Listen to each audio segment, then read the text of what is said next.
Hey, this is Godí, and you're watching the Tea Behind the Music. Always being extra as per usual. I'm so happy to be here. I'm in a different location, not by the water, because we got to get to work later. So, we still got to make that money. Let's get to it. This is Act 2, baby. So, the way this remix came about was because I was just out driving, minding my business, not really doing anything crazy. I think I was going to work. But suddenly, the instrumental version of Cuff It started playing in the car. So, I was like, okay, I just let it play. I was like, you know what? I'm feeling this. I'm doing it. And then out of nowhere, I just started like humming a little melody and started making my own version. And I was like, I think I'm onto something. So I pulled off to the side of the road and I was like, okay, I gotta do something with this. So I started recording vocals, started singing like something, into my phone. And I fell in love with it. And I'm like, I want to add some more meaning into it. I want to make it spiritual because like, it just made me feel so like proud to be myself. And at that point in time, I was kind of like on a writer's block. So having this pull out words out of me, I was like, baby, Godí, you need to make the song happen. So I said, okay, cool. So I was falling. One of my little bags just flew out because the wind started picking up a little bit. The wind's like, girl, you can't tell them all your secrets. I'm kidding. But no, I was just struggling, coming up with words, and I felt like I really needed to do it. So I wrote down a little section. It was a little bit longer than I had originally planned it, but we'll get into it. So once I had that melody recorded on the side of the road, I was like, okay, cool. I can keep going about my day. And that way I didn't forget. Because one of the things for me is like, I'll have a dope idea and I'll be driving around making the music. And then I'm like, what did I do? And then if I don't record it, I don't. So I got into the habit of pulling up to the side of the road to record the melody that I have in my head before it goes away. And yeah, anyways, that's how that part came about. And then I had a few more hours before I had to start work. So I was like, you know what? It's fine. Let me go to Starbucks real quick. And I started like remixing the beat because I had the instrumental version and the acapella version. So I was like, let me just remix this beat real quick. Spent about an hour in there, just putting everything together, making it pretty, doing the little bells, doing the little things. And I was just like, I really like this. Next thing you know, I just booked time on the studio so that I could record the vocals, have that laid out. Then I recorded another day of vocals. But let's break it down because this is a lot that I'm throwing at you right now. And I'm just all over the place right now because I'm just so excited. Like, there's just so much I got to tell y'all. Oh, my God. Okay, let's go. So basically, once I got down to Starbucks, I got down the chords and I was like, okay, let me lay these down. And I was like, you know what would be cute if we did like little strings. So I added these strings.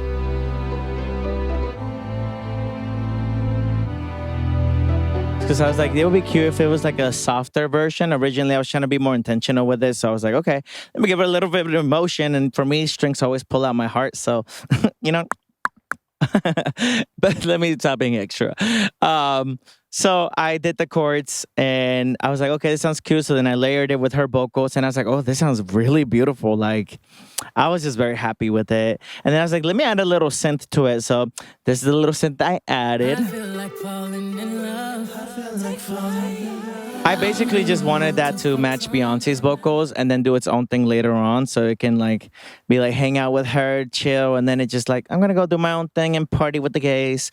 My thought process on how I come up with this is not accurate when I say this. I'm just being extra. But that was a vibe of like, I wanted it to have its own little section aside from following the whole thing. Because if it was just following Beyonce's vocals the whole time, it wouldn't have been as fun. You know what I mean? You got to add a little sparkle to it. Speaking about sparkles, I decided to add some bells because I wanted to give it a little glitter. So this is what that sounds like.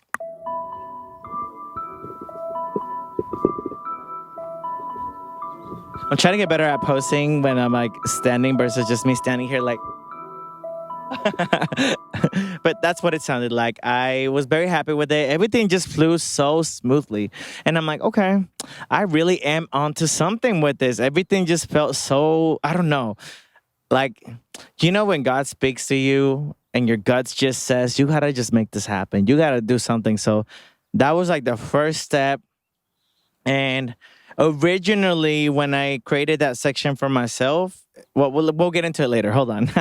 I'm getting ahead of myself, baby. There's still more to break down. So after I got the bass down of everything, recreated some of the instruments and all that stuff, an idea came to my mind because I love listening to music in the car. And I was like, how cool would it be if I have the strings go from like one side of the ear to the other side of the ear? So I was like, let me just make it happen. So I took the strings and I made it happen, baby. Because I don't give up. So if you listen to it with headphones, listen to this.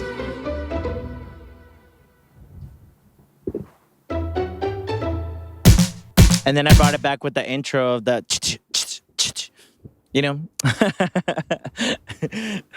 I'm extra. What can I say? Stop judging me, baby. I'm so happy. I'm sorry I'm like annoyingly chipper today. It's been such a beautiful day. And like I said, I have so much to tell y'all. Oh my God. Anyways, so there's this part where Beyonce sings, "What's in these four walls? You sexy, my love." I was like, hold on. Beyonce's favorite number is 4. So what am I going to do? I'm going to take her voice and I'll make it go 4, 4, 4. And then I layered my vocals underneath it. And the reason I did that was because I wanted to add angel numbers to the song. And I was like, do I put it in there like a backing thing, or do I do like something else? And I was like, well, Beyonce's number is 4. She says the number 4 in there. So I was just like, it'll be like a cute little beat like dum, dum, dum. So I was like, we're putting it on there, baby. I'm gonna make it work. I don't know how, but I had to quiet down her voice a little bit and then add mine in there and layer it, because then that would make sense. So like you don't hear it, because her acapella version has all the background vocals on it. So I wasn't able to like separate everything completely. So I made it work, baby. Don't judge me. We made it work. It sounds good. Okay. We made it work. And then once I figured out where I was going to lay myself and put myself in the background, I also chopped down some of her vocals and put them in the intro so that I could like make it feel a little bit different. Like, listen to this.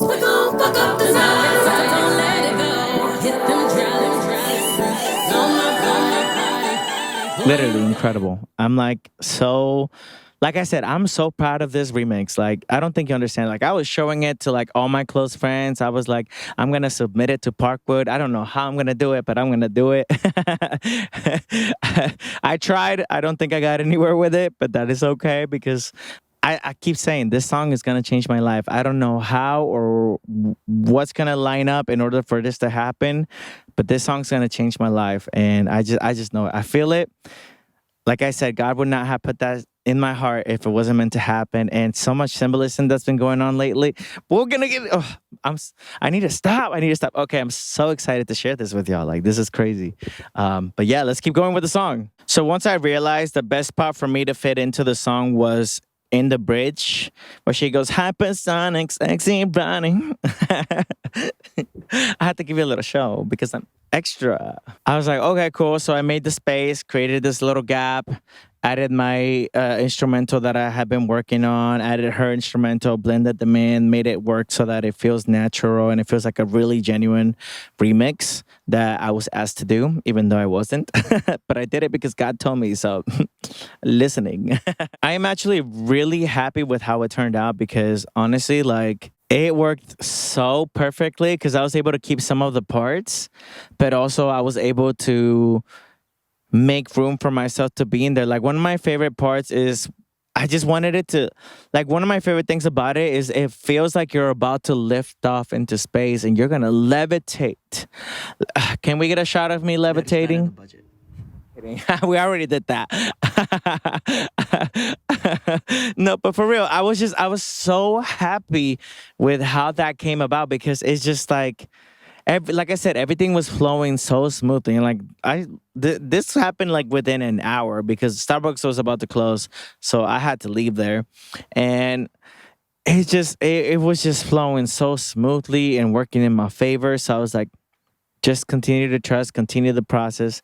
And I finally found a section. Originally, it was longer, but I made it shorter because I'll tell you why once I get to the lyrics part of it. But yeah, no, it was so good. Like, once I got out of Starbucks and I listened to it in the car, I was like, J. Godí, this song's gonna change your life. Like, this is me talking to myself, looking in the little visor of my car, being like, this is gonna change my life. I don't even know how to explain it. I just know that it's going to, and yeah, it. This is like, it's crazy that I'm able to see these things happen before they happen, and we'll get into that. But continuing on, then I took Beyonce's vocals from the hook and I added a bow cutter to it because I'm obsessed with the bow cutter. So anytime I could use it artistically, I'm like, baby, give me that bow cutter. I want to feel like a robot today. Yeah, no, definitely always doing the most. But yeah, I wanted that bow cutter in there, so I took it, added it to the hook to give it a little bit more texture, and then I ended up looping it into the bridge so that it continues to flow and it's in the background and it feels like it's part of the music and it just like lifts you up even higher. And then I was like, higher, higher, and then I just higher. So I went back and sampled Beyonce's vocals from Family Feud, and I was like, I love how she sings higher. So I'm gonna add it to it. I added it to the backgrounds. I layered it with my vocals too, because I was like, this is make it work, baby. You're gonna make this happen. You're literally going higher as the music continues to progress before I come in, and then it goes into the lyrics. So let's break the lyrics down, baby. We made it. So the original concept was I just wanted to sing about like loving myself and being in the moment. So when it came down to the lyrics, I really wanted to be intentional about it. Sitting in my car, listening to the song on a loop. And I was like, strong, I had to go through pain, had to suffer perfect through rain. And I was like, I like that. That part came out easy because I was just like, I want to show people that it's like, when you're going through pain, that's when you grow the most. And I wanted it to be like, to be strong, you have to go through pain. And then also, in order to really, really take it to the next level, is you have to reflect through all the rain. So when you're going through it, in that moment where you feel like you're about to break, take a look at yourself and say, I have gone through this before in a different aspect. I'm going to bounce back. I'm going to be okay. There's not going to be anybody that gets in my way and breaks me. And I'm not going to let myself break myself. And that was just really like, I felt that. So I'm like, these have to stay in the song. I'm not changing them. And every time I sing it, it just makes me feel so good. Like, feel this. Strong, I had to go through pain. Had to suffer effect through rain. And then even though this hasn't happened, I saw it in my head and I've seen it in my mind so many times. And I have this saying where, and I learned this from somebody else, was if you can see it in your mind, you can hold it in your hand. And I could see myself living this in the future. So these were the lyrics. Now I'm touring with Beyoncé, sipping this lemonade. Yeah. It's a reach for other people. Hey, you see how I flipped it? Normally, I would have been so insecure and been like, maybe it will happen, maybe it won't. No, I genuinely feel like one day I'm going to perform with Beyonce. I don't know how, but like I said, I've seen it so many times in my head, and all these symbolisms that I've seen recently have just been insane. So we're almost there. We're almost there. Oh my God. Okay, so sipping Douce lemonade, yeah. So I love Douce and Lemonade. So obviously, because they were always sponsored, her tours were always sponsored by Douce. That was a little bit intentional. Because I was like, you know what? They always have Douce and I love Lemonade. So mix the two together. You see what I did there? Stupid. But I love that. It was nice, but now I'm going to change it to Davis Lemonade. I just had to try it first. I need to make sure it's good before I tell people to do that. So there might be a lyric change down the road if Beyonce decides to make the song a reality. It's going to be like, sipping Davis Lemonade, yeah. See, I know how to make it work. I know how to make it work. Anything can happen, baby. And on that line, if anything could happen, show you what you can obtain, yeah. Like I said, everything was intentional because I was just in a high of like, I could see it. The more I was writing these lyrics, the more I could just see myself performing the song with Beyonce. And it's like, yeah, I'm going to perform this song with Beyonce. And then on top of that, I'm going to show people, especially like people that are like me that come from nothing, that didn't really have resources, but somehow I'm making things happen. It's like, I am going to show people that no matter what happens in your life, even if you go broke, you end up in the gutter, whatever happens, You are going to come out of this, and you're going to come out of this stronger. And in whatever way possible you see yourself, this will happen to you. You will get to experience this for yourself in whatever way that looks to you. And whatever you dream, whatever you achieve, my dream is to perform with Beyonce. That's one of my dreams is to perform with Beyonce. So that's gonna happen. Why? Because I feel it. Because I can see it in my mind. I'm gonna hold it in my hand. Oh, that'd be so cute if the performance is like I hold her hand at one point.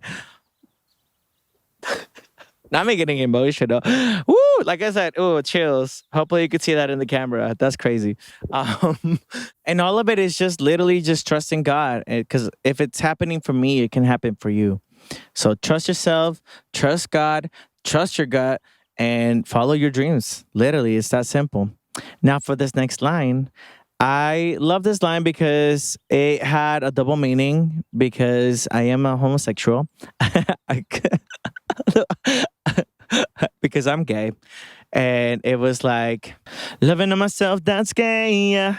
So the reason why I love that was because, like I said, it's a double meaning. Loving on myself, that's.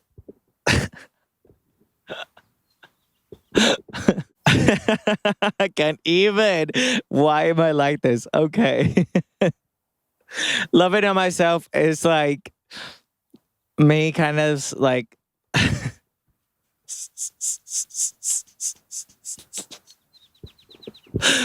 I hope this makes sense to y'all, but it made sense in my head. No more laughing, J Gotti, get it together. So the reason why this is a double meaning is because gay also means happy. Loving on myself means I'm loving me and I'm loving everything about me, and that makes me gay. That makes me happy. I'm also homosexual, so there's the word. And I wanted it to be proud and prideful and like uplifting, you know? This is before Renaissance came out too, like before she went on tour. So I had no idea she was actually like for real, like going to be celebrating the gays and all that stuff in her tour. I just thought it was just like the little moments in the album that were very gay and very like disco vibes, you know? And I was just like, okay, cool, cute. It's given a little bit of pride, which is why I named it Pride Edition because of that little moment. I was like, Pride Edition, I like that. Because originally it's just going to be remix featuring J Gotti. I was like, that's boring. I want to switch it up. I'm going to do the Pride Edition. It worked.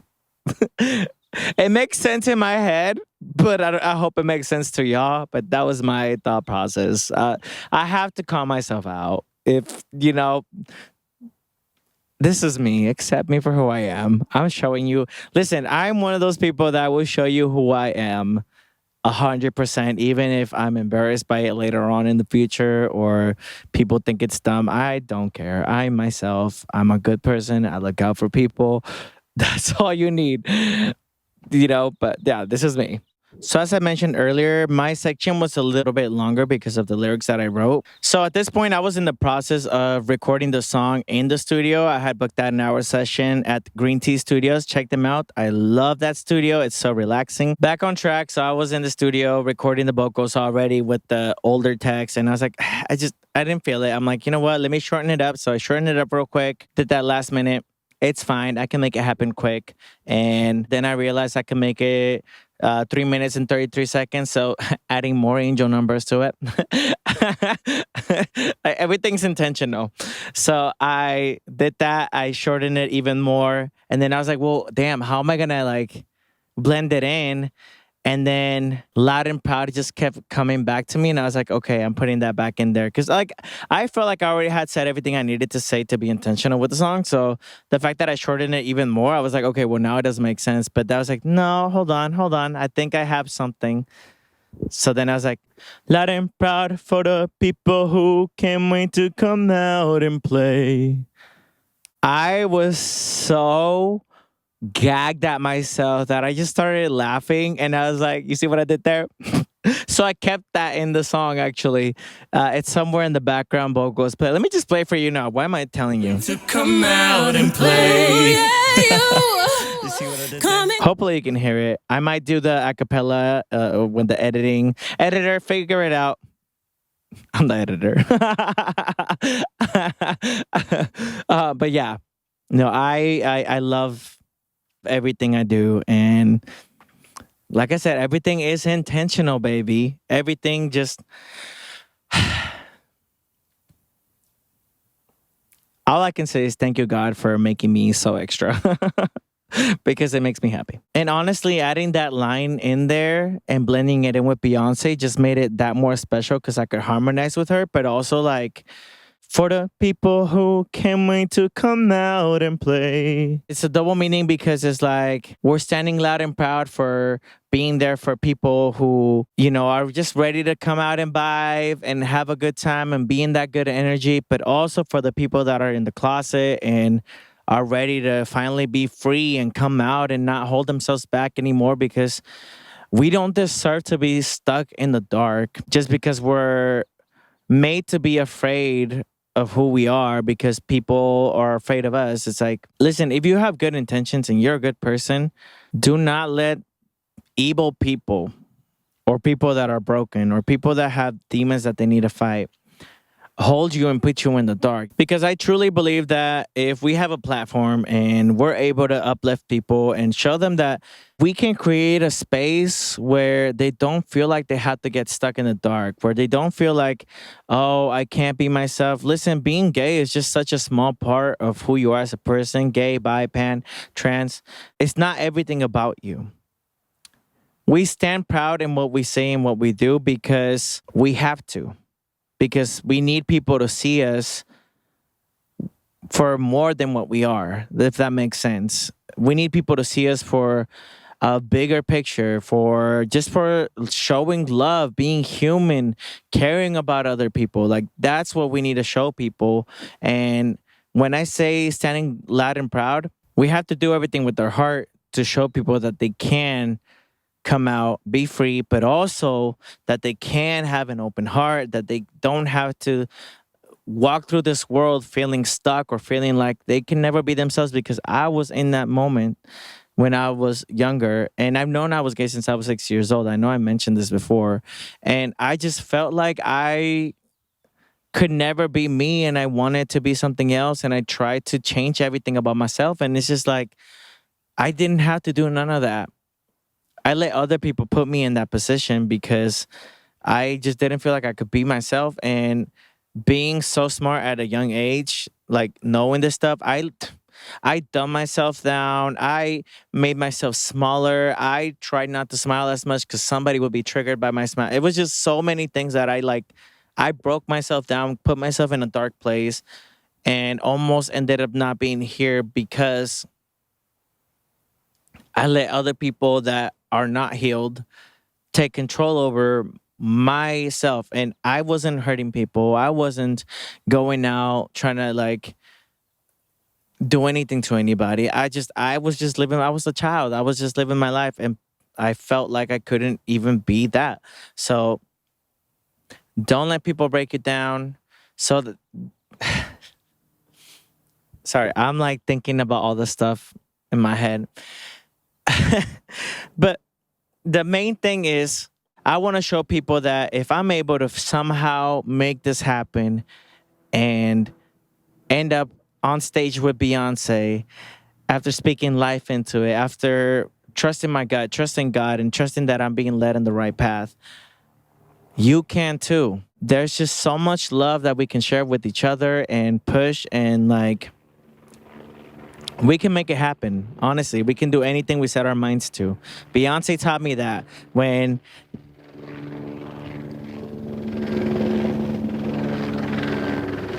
hold on. We got a helicopter coming through, driving around trying to look for you. It's not driving around, it's flying. I don't know what that was. We're going to keep it in. Why not? But again, it's spreading love, putting out good energy, trust yourself, and be the baddest. So once I finished that, I was like, okay, Jay Gotti, you're that girl. Like I was so inspired. And then the more I listened to it in the car, I was like, "Ah, this is so good. Like this was 4 hours of work. And I was just so inspired. I was so inspired. And I'm like, okay, cool. Then I was listening to Destiny's Child, and I'm obsessed with the way that Beyonce does her harmonies and how she layers all that stuff. And I was like, let me see if I can learn how to do that. So as I'm listening to the remix version I made, I was like, cause being, I was like, I need a, that makes so much, like, it glued everything together. Cause originally it went from like the, I need to go higher to strong. I had to go through pain, and I was like, okay, there's that. There needed to be something there. So then I added the background vocals, and I was like, cause being, and then I just ended up as I was in the studio because I booked up another studio day, because like I said, when I get called to do something, I just figure out how to make it work, and thankfully it worked out that day. Like I said, God finds a way to make it work when you need it to work. We'll get into that later because there's more things that happened recently that I'm shook about. But yes, I added that vocal, and then I added more harmonies as I was in the studio because I was like, oh, it'd be cool if I do this, or if I add a vocoder to the vocals, and then everything just worked out. I was like, okay, I'm glad I did the studio, and then it was just finished. I felt so inspired, and I felt so like empowered by it. Then one day I was driving through Sunset, listening to the song in the car, and I'm like, "Da-da-da-da-da," singing to my own version, my own part, just living. And I see all these billboards, and I'm like, I could see myself in them. And suddenly I was like, how cool would it be to have a music video where I'm driving around and I see these billboards and Beyonce's in the billboards kind of like singing to me.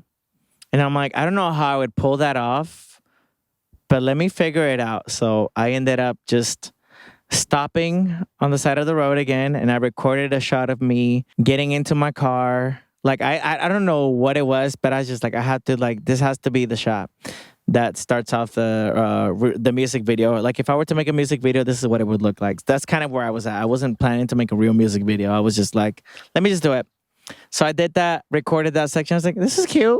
Okay. So then I got shots of like the billboards with my drone, and I filmed the billboards all individually. So it kind of seemed like I was looking at the billboards as I'm driving around.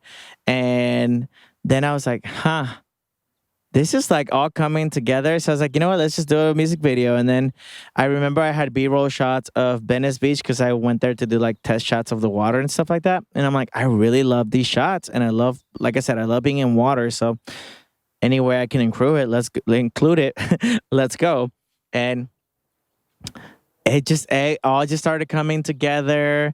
The music video is not done as of this day of filming. I still have to figure out how I'm gonna shoot some other stuff, but I'm glad that I waited because now it's even more intentional because I'm able to show my growth as an artist as well through the music video. So I had shorter hair back then. I was a little bit bigger. So it's going to show like the progress of me going from that to pushing myself through that. Huh? See what I'm doing there? And then seeing the billboard, seeing the inspiration, and then teleporting into myself. So the idea is I come out of the water.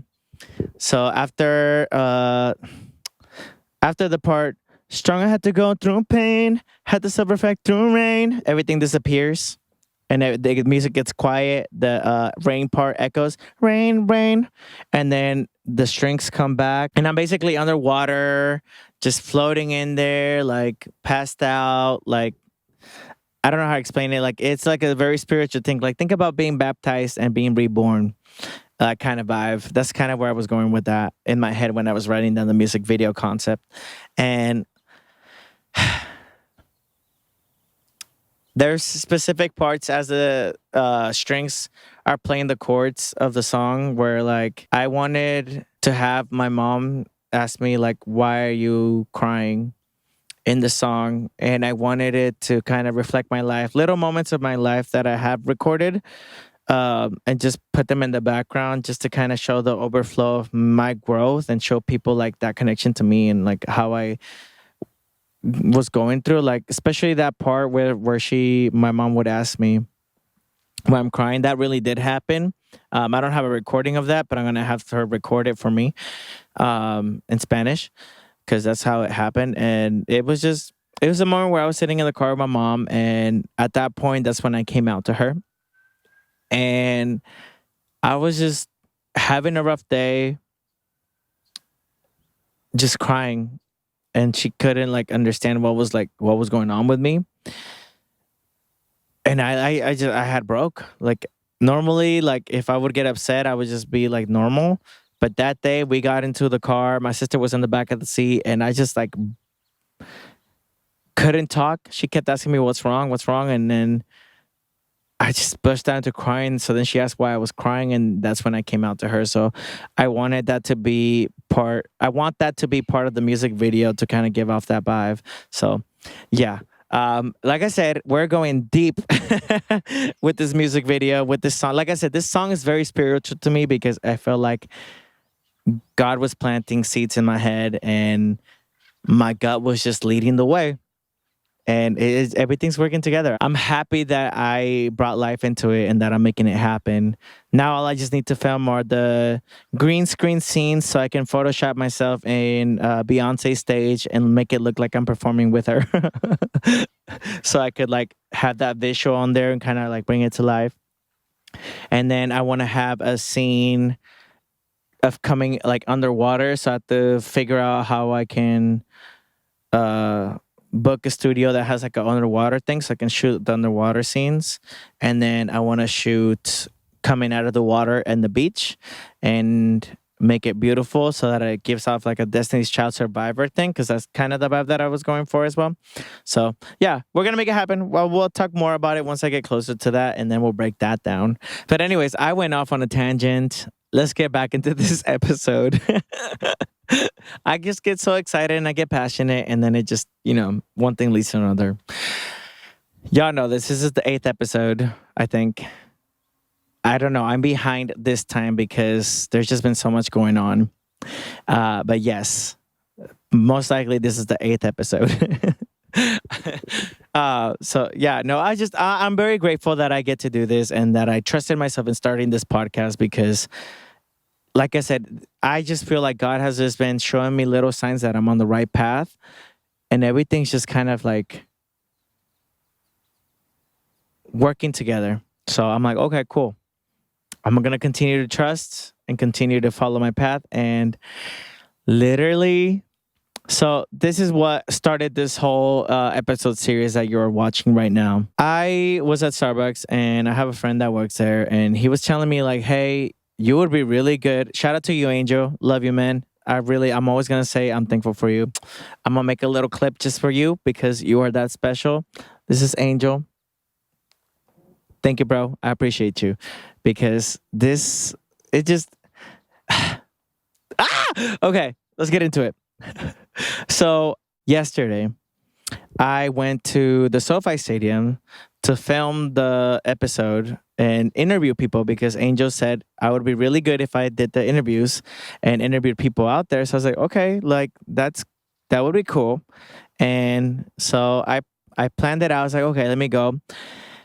And I almost didn't show up because I was scared. And I was like, I've never interviewed people like that. And when my English, like when I talk with myself and I'm by the water, I'm very relaxed because I'm by water, and like it's easier for me to work on the podcast when I'm doing it by myself, being by water. And going to the SoFi Stadium to interview people, and especially like the day that my favorite is performing, is like I feel like I would be extra nervous, especially if like, what if she comes out and she's like out there and I'm like, ah, And I said, oh, you know what? Let me just do it. So I woke up that morning. I showed up to the SoFi Stadium. I set my little camera up. I'm like in there, like doing my stuff, not bothering anybody, just kind of just chilling, like looking around, like, who am I going to interview? How do I do this? Like low-key freaking out. But I was like, let me just stay calm and collected. Then I found my first group of people. Shout out to y'all. Thank you. Listen, everybody on the first episode, thank you so much for doing that with me and for being a part of it. It was just such good energy. So like after I got done doing all those interviews, I just felt like in such a high because it was such a beautiful moment. I got to sing with them. I got to have fun, and it was such good energy, like all around. I'm learning Portuguese, so I got to test my Portuguese with some of the fans because the Brazil hive is amazing. I love y'all because y'all come through with energy, attitude, and just like love. And I love that. So thank y'all so much. Shout out to all of y'all. You know, we did that. But yeah, no, I was like, okay, cool. Oh my God. I'm so Whew. Okay. So I get done and I was like walking around shooting B-roll footage for the podcast because I like to make things cinematic. And as I'm walking like out to go back to my car once I got done, something just said, "You need to go over there, and I need you to shoot a shot of that palm tree and like film a little bit of the side of the stadium and like a few of the tent and stuff like that." And I was like, okay. I don't know. My gut just said do it, and I said okay. So as I'm walking over there, oh my God. Oh, I'm so happy. As I'm walking to the side of the stadium to get this B-roll, these lovely ladies walk up to me and they're like, "Do you need a ticket to see Beyoncé tonight?" And listen, I asked, "How much is it?" They said, "Oh no, it's free. It's on us." It was so lovely because I had $20. The only thing I did is I put gas in my car and that was gonna last me for the week. And I already had like food for I was gonna be fine for the week with just $20. And obviously I didn't have money to pay for it. I don't know why I asked how much it was. But when that happened, I was just like so shook. Like I didn't even know how to react and all that stuff, but I took a lovely picture of them. This is Yolanda and Virginia looking cute, being baddies. I took that picture of them because I was just like, I need to do something special for y'all. Like, whew, a blessing, blessing, blessing. And then this is Morgan. So when she told me it was free and then followed up by like her goddaughter being in performing with Beyonce, I was just like so shook. Like I had to call my mama afterwards and I said, "Mom, you cannot believe what just happened." And I'm like, my voice is shaky. So my mom's like, "What happened to you?" She's like freaking out, like, "Are you okay? What's going on?" And I'm like, "I just got a ticket to see Beyonce for free." I was just so like my mom was freaking out on the other line thinking something bad happened to me, and I'm over here like crying because I love Beyonce and I get to see her for free. It's such a blessing. Virginia, Yolanda, thank you so much for this. Like, I don't think y'all realize how much you have blessed me because this was such a spiritual experience for me to see Beyonce on opening day. But also, like, that's like my favorite artist. So the fact that this like worked out the way that it did is it's so beautiful. And the fact that your daughter is one of Beyonce's dancers is just like, that's amazing. Morgan Bullock, congratulations. I am sending all the love to you and your family because this was such a this was such a blessing. Quick note, as of the editing of this video, let's send Morgan some love because she's currently undergoing a injury on her Achilles heel, if I am correct, that happened during the tour. So send her all the love, Morgan. We love you. We support you, and we can't wait for you to heal so you can continue to show us and bless us with your moves and keep putting out that good energy. Honestly, like, you are the GOAT. But anyways, send Morgan some love. I really appreciate you and your family. And like, even to this day, we're in June right now. Obviously, I'm editing this podcast way too late because there's just been a lot going on. But I'm so grateful for you and your family for blessing me with that experience because honestly, I would not be here if it wasn't for that. So thank you, and I can't wait for you to heal, and I can't wait to work with you in the future because that will be amazing. And listen, everything works out the way it's supposed to for a reason, and I truly believe that if you trust yourself and you trust God, anything can happen. So continue on your path. More blessings are coming, and sending love. Thank you. Like, this was such a blessing because like getting to experience my favorite on an opening night, not knowing what to expect, seeing the stage, seeing all that stuff, and like experiencing. Because I honestly, I didn't think I was gonna be able to see Beyonce this year because things have been pretty tough. But nothing can break me. I'm a baddie. I will push through anything that life puts my way. Okay. I don't know why that moment feels like it's going to be a defining factor in how my life is about to change because there was just so much symbolism within the tour that I'm like, I'm shook. The way that everything just lined up, the way like getting to hear, listen, I love flamenco because through this period, it's just been getting me through it because I love that line where she says, I hope that God knows that I'm in need of love right now. I felt that. Getting to hear that live while experiencing that is just like, I really did feel God knowing that I'm in need right now. And that was just like the first glimpse of what I got to see from my future. And I just was like, and then it's, I feel like a crazy person, but let's get into it. There's a section in flamenco where she's performing on a little waning moon, which is a moon phase. And that's the way the moon looked like when I was born. And I saw that, I was like, huh. Like I wonder like what that meant to her, like why that was the decision that the team and her put together. And she was like, okay, yeah, I definitely want that in there specifically for this part. So I went and did some research. I don't know why I felt called to, but I looked it up and I saw that the day she released No No No with Destiny's Child, that's how the moon looked. I don't know. Like, listen, I don't know if that was intentional for her or if that was just a choice, but for that to be her connection to it, whether she knows it or not, I was shook because I was just like, I've been really in tune spiritually with messages I'm getting from God.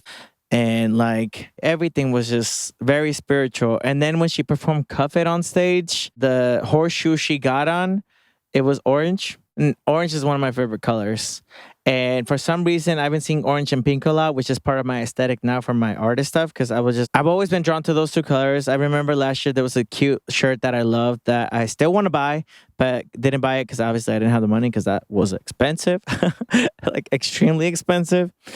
But it's orange and pink Versace shirt. And it was like the colors that Beyonce was wearing when she did Crazy in Love, where she does the little dance move. Because I always wanted to recreate that look and make the male version of it. And I just wanted that shirt because I was like, that would be like a cute little symbolism and stuff like that. Anyways, before I realized she's about to start performing Cuff It, I see those two colors and I'm like, if she performs Cuff It, I'm going to lose it. Next thing you know, those horns come in. Dun, dun, dun, dun, dun, dun, and I'm like, what is happening? Like the whole time I'm in my chair and I'm just shook at like everything that's happening, the symbolism, the spirituality of everything she's bringing to life, the meanings behind all that stuff. But then seeing that, I'm like, I've been saying Cuff It's gonna change my life.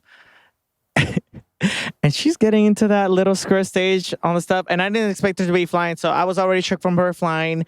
It's flying so fast that I'm like so lost. And then seeing these colors and I'm like, oh, it's happening. Like this is my sign. Like everything that's been going on, this is happening. Like it's for real gonna, like I have no idea how everything's gonna align. I just know that this is gonna happen. Like I could already see myself coming out from the back, getting on the stage and with the dancers. So like the dancers will go first, show performance of the first part of Cuff It, and then it'll go into that bridge part. That's where I come in, and the dancers would just be like doing their thing. Then I just kind of come in and be like, strong, I had to go through pain.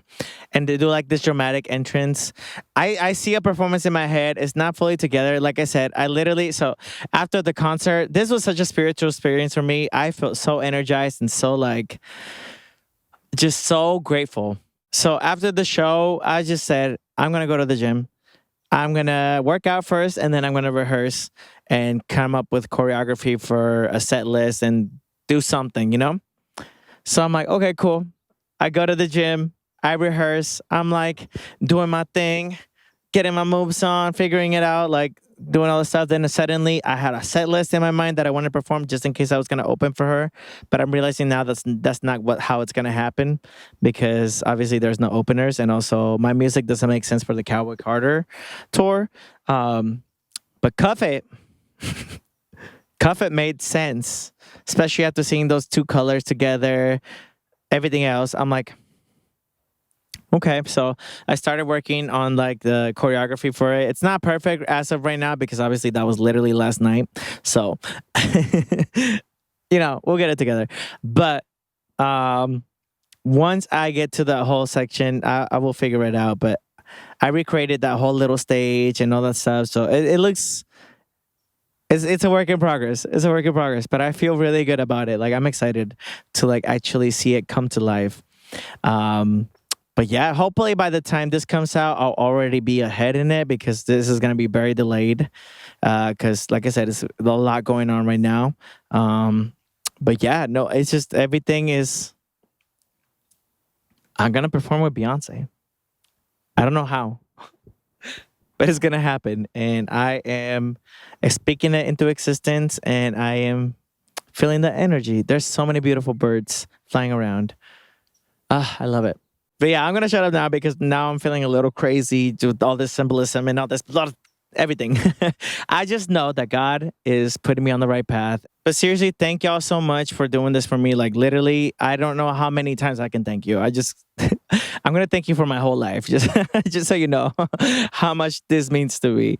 Um, but yes, thank you, Morgan, and congratulations on going on tour with Beyonce. That is just chef's kiss. You deserve it. You deserve so much love. And it's just, I look forward to continuing to see you grow as a person and just be the baddest out there. And also the symbolism of you performing flamenco. I don't know. Trust God. Trust God.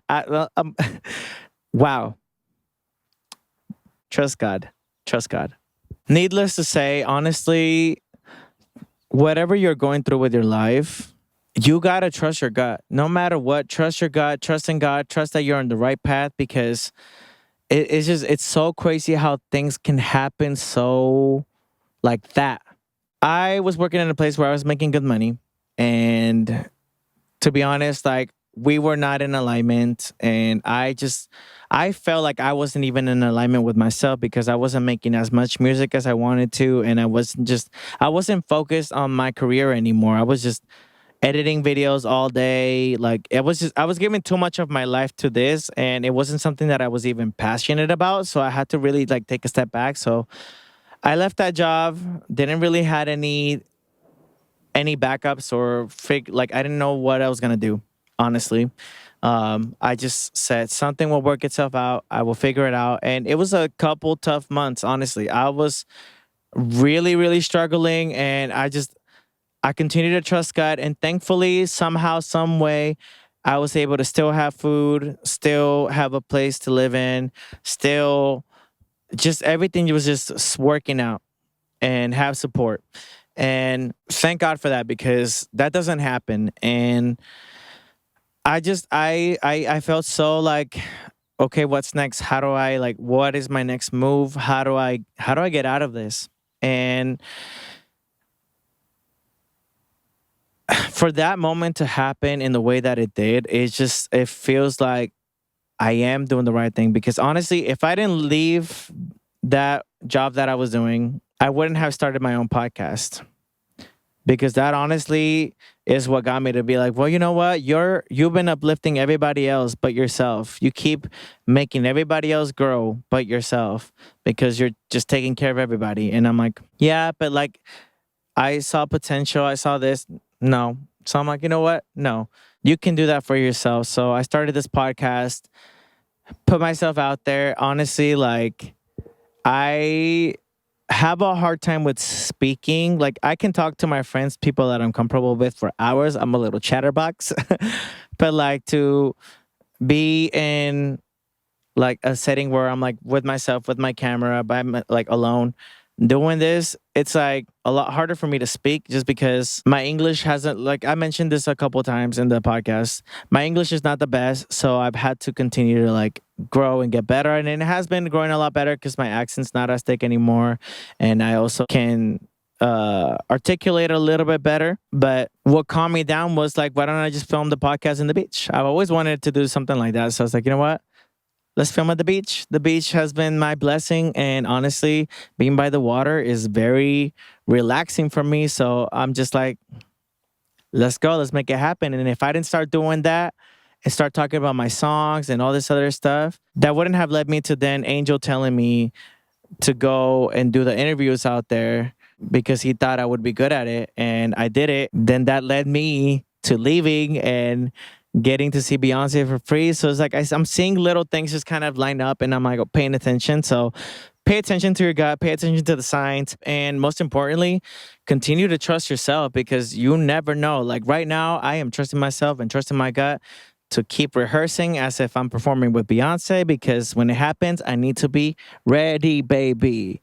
I need to be ready. I need to be set and I need to be on point and I need my vocals to be stronger and it's going to be great. I feel good about it. I'm excited about everything that's coming together and next month is Pride Month, so I am going to thrive. I always find a way to thrive in Pride Month. I don't know what it is, but June, here I come, baby. I hope that this inspired you and I hope that you realize that you got this. I got this. You got this too. Even when we can't see things in our regular 3D at the moment, if we can see it in our mind, we can hold it in our hands. And I'm excited because I'm going to come back on Wednesday to film more interviews and then on Friday to film more interviews. And hopefully like it all works out and I don't get chickened out and stop doing it. Because I want to split this into like 3 episodes because I filmed last episode at the stadium during that same day. So it was all in one day. And then I decided to film today because I was like, you know what? Let me just make sure I'm ahead of it because I feel like I'm about to have a lot of work. And like I said, there's a lot going on. So I got to really like time everything properly for me to be able to handle everything that I'm doing. So yeah. I'm excited. It's going to be cute. But anyways, after this cute little ad, here come the next round of interviews. If I didn't fail and if I failed, there's no interviews. I suck. And damn. But just in case there's there's not going to be an in case. I'm going to make it happen. I'm going to make it happen. After this cute little ad, there's going to be interviews. Because I'm going to do it. I'm going to show up. I'm not going to get scared. Hey, I am J God. What's happening? Getting back on the server. We don't have time for this. Switch to Verizon. Can you hear me now, baby? It's such a gag that you wanna be me. What a shame because you will never be. It's Verizon, baby. All right, I'm out here once again outside of the SoFi Stadium. I wanted to run more interviews and obviously talk about Beyonce because I could do that all day, baby. Listen, we love inspiration, we love good energy, and we love spreading love. So, love spreading love. Oh, that rhymes because it's the same word. Beautiful. All right, state your name and where you're from. My name is Serenity and I'm from Stockton. From Stockton. Okay, I'm from Sacramento. You know, we come out here, we support the big Queen Beyonce, Giselnos Carter. How are you doing today? I'm doing great. I'm a little nervous. Why are you nervous? It's my first concert and I'm scared I don't want to get kidnapped, you know. First things first. The Beehive protects everybody. We're not going to let nobody get kidnapped. Number 2, if it happens, we're going to find you. Yeah, I was pretty sure on it and I don't think my auntie would let me get kidnapped. She's just standing over there. It's her first concert too, so we're going together. So, yeah, very fun. Honestly, as somebody whose first concert was Beyonce, it was very scary. I literally I'm going to tell you this. I sat there with my ex and I just stood there like absorbing the whole time. I was just like, but I'm also an artist, so like I analyzed the whole stage. I was taking notes. My ex was like, "Are you okay? You look sad." And I was like, "I'm not sad. I'm just absorbing all of this. This is Beyonce we're talking about, so you are in for a treat." So what are you looking forward to in this show tonight? I'm looking forward to see Blue. I'm so excited, and I can't wait till she sings Spaghetti because that's like my all-time favorite song. You know the lyrics to Spaghetti. Yes, but only way I'll be able to sing it is if she slows it down, because she sing it real fast. My other question was, how has Beyonce inspired you over the years? She's inspired me because like Beyonce is one of those women. She does great things. She does big things, and me, I want to be a songwriter when I grow up. So her songs they kind of inspire me to build my own stuff based on what I go through in life. So I really just see it as okay, she's writing her songs based on how she lives. So I'm gonna write my songs based on how I live. I've written 2 songs. They didn't really go that well, but I keep trying. That is okay because the fact that you wrote 2 songs, that's a big deal. How old are you? I'm 12. 12. When I first wrote my first song, I was 15 years old. And the only reason I even wrote it was because I finally built up the courage to believe in myself. And doing that has led me to be able to do so many things that I never could imagine before when I was younger. So you are on the right step. You need to be proud of yourself. What are your favorite lyrics that you've written? So I wrote this one song and it was called Panic because I was helping my friend. She was going through panic attacks. And it was like, no matter how much you panic, I'll always be here. And no matter how much you're scared, I'll always be the shoulder to be there. It just came to my mind. I was like, okay, I'm gonna write this song. But I needed her permission because I felt like empty inside making it by myself. So I needed her permission. So like I got her permission. I was like, I'm gonna make a song and I'm gonna like it's inspired on you. So yay. And she named her new puppy after me. I'm I feel so special. I just love her. That is actually really cute. And the fact that here's the power of music is that we can do things and empower other people. So when you write through your lyrics, do you imagine yourself singing them or rapping them? No, I just like it's like a poem to me. It's like I imagine me speaking them and then helping somebody else sing them because like I said, I can't sing. I know I can't sing. I don't got the best voice in the world, but But I imagine myself speaking them and helping people sing them, and then I just hear the song coming together in my head.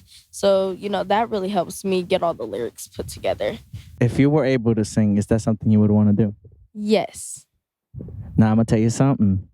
You can always train yourself and get your voice to be empowered. Listen, I've always wanted to be a singer since I was a little kid, and I was screaming. I was a screaming child. When I tried to sing, I kept it to myself. I'm like, you know what? Nobody needs to hear this. And eventually I was like, you know what? No, I this is what I want to do. I know that I see things in my head. I want to bring them to life and I want to be in control of it. And eventually I started taking singing lessons, which my grandpa took me to Walmart so I can get one of those little gift cards that you could use as a visa to pay online so I could buy my singing lessons online. And ever since that, I developed my voice. I made it stronger. And literally just yesterday, I had a guy, were you singing the other day at the dance room? I was like, yeah, that was me. He was like, you have such a beautiful voice, man. And this was a straight man. So like for me to get that compliment from him, I was like, baby, that's crazy. But this goes to show like, if you feel it, and I see a light in you, go for it. Everybody tells me, everybody's all, you have potential. I see a light in you. You're going to be something. I'm like, oh, thank you. Thank you very much. As you should. And accept it, take it, and honestly, just work hard for it. Like literally, work on your voice, work on everything. Even Beyonce, when she was younger, she had to train to get to her voice to be where she is now. So you got this.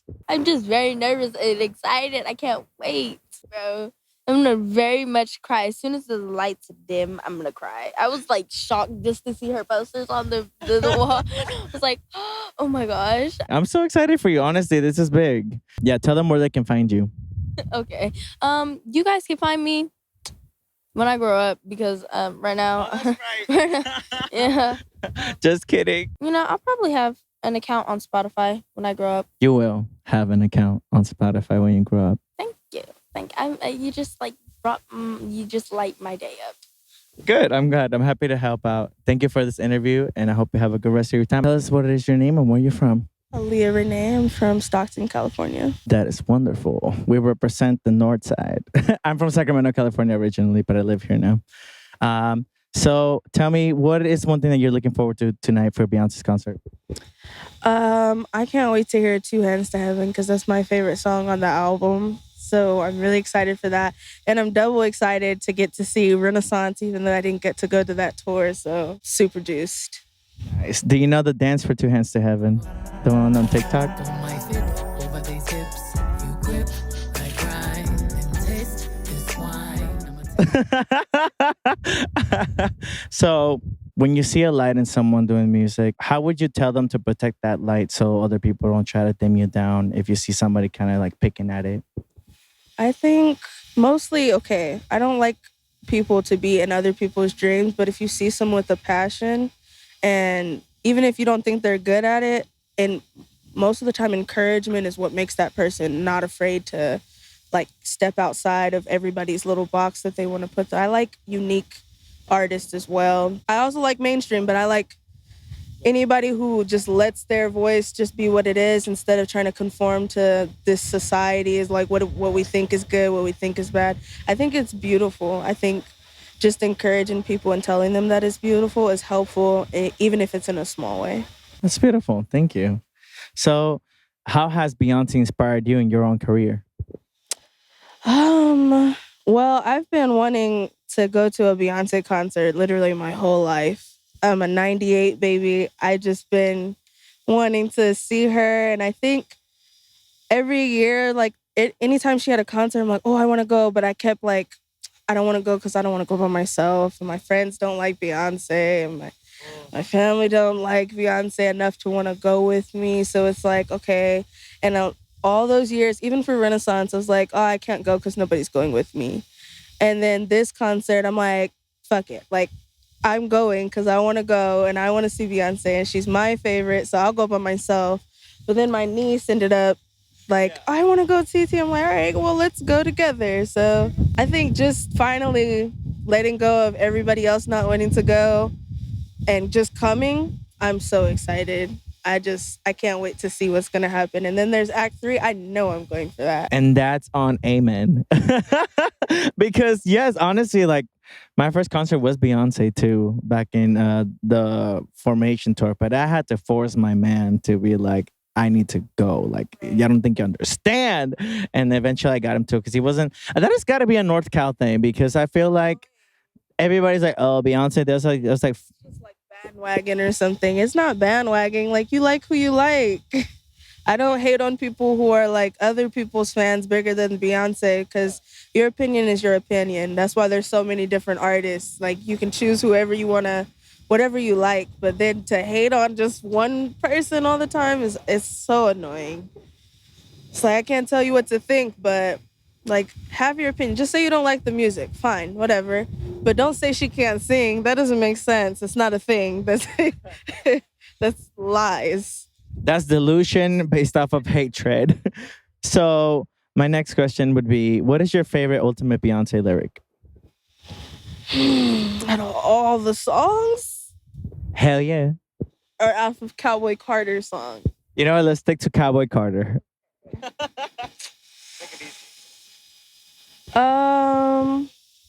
Still a lot of songs. Probably... Dang, she's gonna chew me out for saying this. But in Spaghetti, what is it? What are those lyrics? They're so fast. Wait. In Spaghetti. Something about not gonna give no cloud addiction my attention. That's my line. I love that line in that. Out of the whole album, that stuck out to me. I don't know why I couldn't remember it. So powerful. American Requiem, not gonna lie, no shade, because I love the song. I love the song down. But when I first listened to the album, I listened to the beginning and it kind of made me teary-eyed, so I skipped it. I'm like, no. I'm like, no, let's go to the next song. Maybe it'll be a little more calm. Because I don't know, I don't think people understand how much is in American Requiem. Like, how big of a message is in that song. And it's just like, okay, let me pause because I need to hear the rest of the album. But then after Amen, it went right back. I'm like, oh, okay. Might as well just listen to it through. But unfortunately, I did skip it when I first heard it because I didn't want to cry. That is okay. Listen, sometimes it took... Yeah. So when Ariana Grande released Eternal Sunshine, no shade to you, girl, I love you. But didn't listen to it because I heard the first song and it was sad, and I was like, I am not gonna feel like this anymore. I don't want to feel sad. I'm sorry. I'm no. Because like when the album dropped, I was already excited to listen to it, and I'm like, I don't want to go through this being sad, so I'm gonna skip this song, the first song. I had already heard 16 Carriages and Texas Hold'em, so I kept listening. But that's the only song I honestly only skipped that song. The rest of them I just listened to them. I love this album, like down. And I remember saying Renaissance is gonna be my all-time favorite album. I love Cowboy Carter just slightly more, just slightly. It's not even a stretch, but I'm afraid now when Cowboy Carter dropped, I got scared of Act 3 dropping because now am I gonna like Act 3 more than Renaissance and Cowboy Carter? She's always outdoing herself, and I just don't know what's next. But it's exciting. Compared to the other albums, which one's your favorite? You know what? Number 2, Lemonade. I know that's going to be a very unpopular opinion, but I love that album. But out of all of the albums, other than the acts, Beyonce Self-Entitled is my all-time favorite. Like, there's so many bops on that album. I don't know. It's just ridiculous. And the fact that it took me by surprise, like it dropped out of nowhere. Definitely my favorite album. We had the acts in there. They come after Cowboy Carter and Renaissance. Just kidding. You got demoted a little bit. I'm Lex, and I am from Sacramento, Northern California, but I live here. First of all, I love you. I'm from Sacramento, California, but I live here now too. Yeah, I moved here in 2021. Nice. What made the change? I moved down here for school. Long Beach State. I already graduated, but yeah. Congratulations. That's a big deal. We got scholars up in the house coming to see Beyonce. So is this your first Beyonce concert? It's not. This will be my second solo, but third overall. I went to On the Run 2. That was a great concert. Do you see it in Santa Clarita? Yes. Yes. Oh my gosh, no way. Oh my God. I loved that I had the best time. Like I needed it. Sinner and Jay-Z read my sign and she read my sign. And that being my first time ever seeing her in person. Oh my God. It was the best experience. That's sickening. I finally know somebody that got their sign read. Yeah, it was just lyrics of Jay-Z's song. And I put What's Better Than One Billionaire, and I put pictures of them two on it. So when he was singing the song, he was pointing to me, and I was like, and then she read it at the end. I freaking love that. So how has Beyonce inspired you over your career? Over my career, my major is journalism. So what you're doing right now, so inspired me. I wouldn't say in the journalism way, but like in the way of being like, in the sense of being a woman. She always is like, no matter like 20 plus years in her career, she's still breaking down doors, still going into like different realms, you know? And I don't know, I just love that about her. Like they always say like, oh, bring the old Beyonce back. But like, no, she's always evolving. Every album, like it's something different. It's not just R&B, R&B, R&B. She has went past that. So I love that so much about her. She's not scared to try something new. And we got to let people grow because like, it's funny that you mentioned she always like got out of her genre and moved over. Did you listen to Miss Tina's book? I have not listened to it or read it yet, no. It's really good. She talks about that with herself growing up. So I was like, damn, they've been doing this for like decades. I think that's beautiful that she instilled that into her daughter. And you got to hold yourself up. You got to break all the boundaries. If people tell you to be in one thing, baby, we're breaking out of that. We're not doing that. She's never in one lane. She's always going to veer off to the left, veer off to the right. And I love that about her. So my next question is, what is your ultimate favorite Beyonce lyric? Oh my goodness. Lyric is crazy. I thought you were going to say like song or album. Lyric, come on, journalism. We like to get in deep in this place. Yeah, I don't know if I can answer that question. I know I can tell you like my all-time favorite Beyonce song. It's Spirit. And you don't hear that. No. I love that song so bad. Maybe we can choose a lyric from that song. It could be a random song, a random lyric. Stand up and fight. Yeah. Hey. Your destiny is coming close. Stand up and fight. And I feel like she that's something she follows. Like stand up and fight. She's not gonna back down about anything. So I love that. That whole song is just so like makes me want to cry because it's just like for anyone young, old, middle, like it's just a good song to listen to motivate you to keep going. Like I love it so much. My favorite was Bigger from that album, just because I like the little emotional stuff. And I felt like she was singing to me, like she was my mama. And she was like, Jay Godí, this is something bigger. You're part of my bloodline. I was like, I know our blood is not related, but baby. But your mother, like she's your mother. And I'm your, yeah.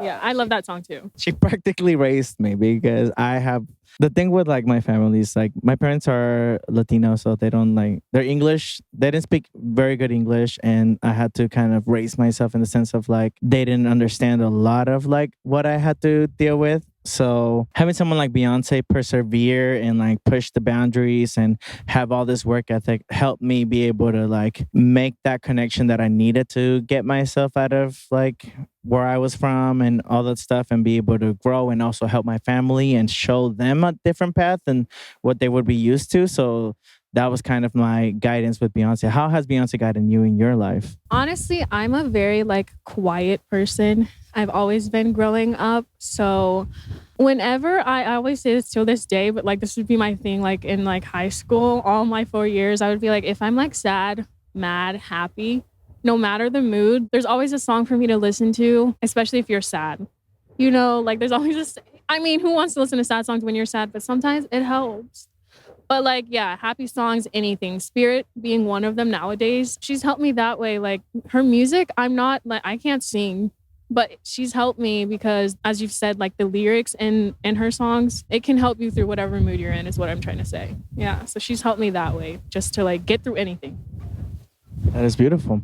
I am Jay Godí. So good to meet you. What is your name and where are you from? I'm Tori. I'm from Alabama. Nice. So how has Beyoncé inspired you in your career? Oh my God. So I actually just started pursuing music. I never realized how much she inspired me. I just always thought she was just iconic. But listening to her now from a musician's ear and a production standpoint, I'm even more blown away. I didn't think I could be more blown away by her, but I can't. She's iconic. Like in every way. So what got you started in music? Just I loved singing my whole life, singing and rapping. I've always been into ballads and just all types of songs and different artists. Whitney Houston, Beyoncé, Jasmine Sullivan. The list goes on. I don't want to say my whole list because I feel like I'll miss somebody and we'll be here all day. Yeah, but I don't want to miss anybody. So when you started making music, did you start by writing, singing, producing? How did it all come together? So I started by singing. Singing is my go-to. Writing, I'm terrible at writing. I have to get better at that. But production, I started learning slight music production last year. And then I started going to school. So I was like, I'm going to put that on pause. And then when I moved to LA, I'm going to pick up and meet producers and stuff and like network with them. Yeah. So what would you say your biggest challenge has been thus far that Beyoncé has helped you kind of overcome? Confidence. Oh my God, confidence. I feel like I wasn't the most confident person before I really started falling in love with Beyoncé from like an artist standpoint. But now I'm able to just walk into any room like I own it, no matter who's in the room. That's what I'm talking about. Honestly, we all need a little bit of confidence and a little bit of more just self-love. Because honestly, loving yourself really leads into confidence and really leads into like building yourself up to be able to do what you do. And as far as your music, I'm a music artist as well. Part of the reason why I started this podcast was because I do music and I produce, write, a little bit of everything. Yeah, I live here now. We definitely got a network after this. Oh my God, yeah, because I have a few friends, because I lived in San Diego for 5 years because I was in the military, and then I got out February 2024. I have a few friends in LA and my family, but I need to network and actually network in my field that I'm going into. So yeah, that'll be good. We'll definitely have to link up after this. Yeah, no, I definitely have learned that because I network in the wrong field and I was doing other stuff that I didn't need to be doing. I was like, you know what, Jagari, you need to you need to get back on track and focus on music. I was like I do videography, as you can tell, I do videography, photography, a little bit of everything. But I was like, this is pulling me away from why I'm here and my purpose. So I was like, you know what? Get back on track to it. So I started this podcast to be able to talk about music, talk about artists and how someone has inspired me, like Beyonce. And Passion. I love that you have a passion because I feel like not everybody chases their passion. Like chasing your passion is so important because what you're passionate about is what makes you happy. Like I feel like you won't be truly happy until you're doing what makes your soul happy. Like whatever you dreamed of as a child, that's probably what you want to be as an adult. You just probably swept that under the rug because you thought it was out of reach, but you literally just have to chase your dreams. Like that's the biggest thing. And another reason I think Beyonce knew she was going to be a star from childhood age because she was singing and performing then, and she chased her dreams. And look at her now. what is your favorite Beyonce song? I want to say "Dance for You," but it's my favorite right now. Like it changes all the time, but right now it's definitely "Dance for You." Like whenever I'm like feeling sad or something, for some reason I listen to "Dance for You," or "I Miss You," or "Rather Die Young," or "School in Life," or "Blue." The list goes on. The list goes on. It's so long. I can't even. I hate like when I have to like pinpoint something because the catalog is so long. Like her catalog is humongous. Even Destiny Child days. Like I have some comfort songs with Destiny Child too, but yeah.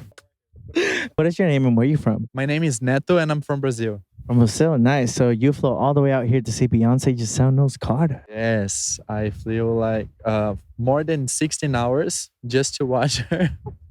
I'm gonna stay here. I don't know anything about Los Angeles, and she's the only person in the world that can make me leave my country, my small town, to watch her for 3 hours. And then this is your first show, correct?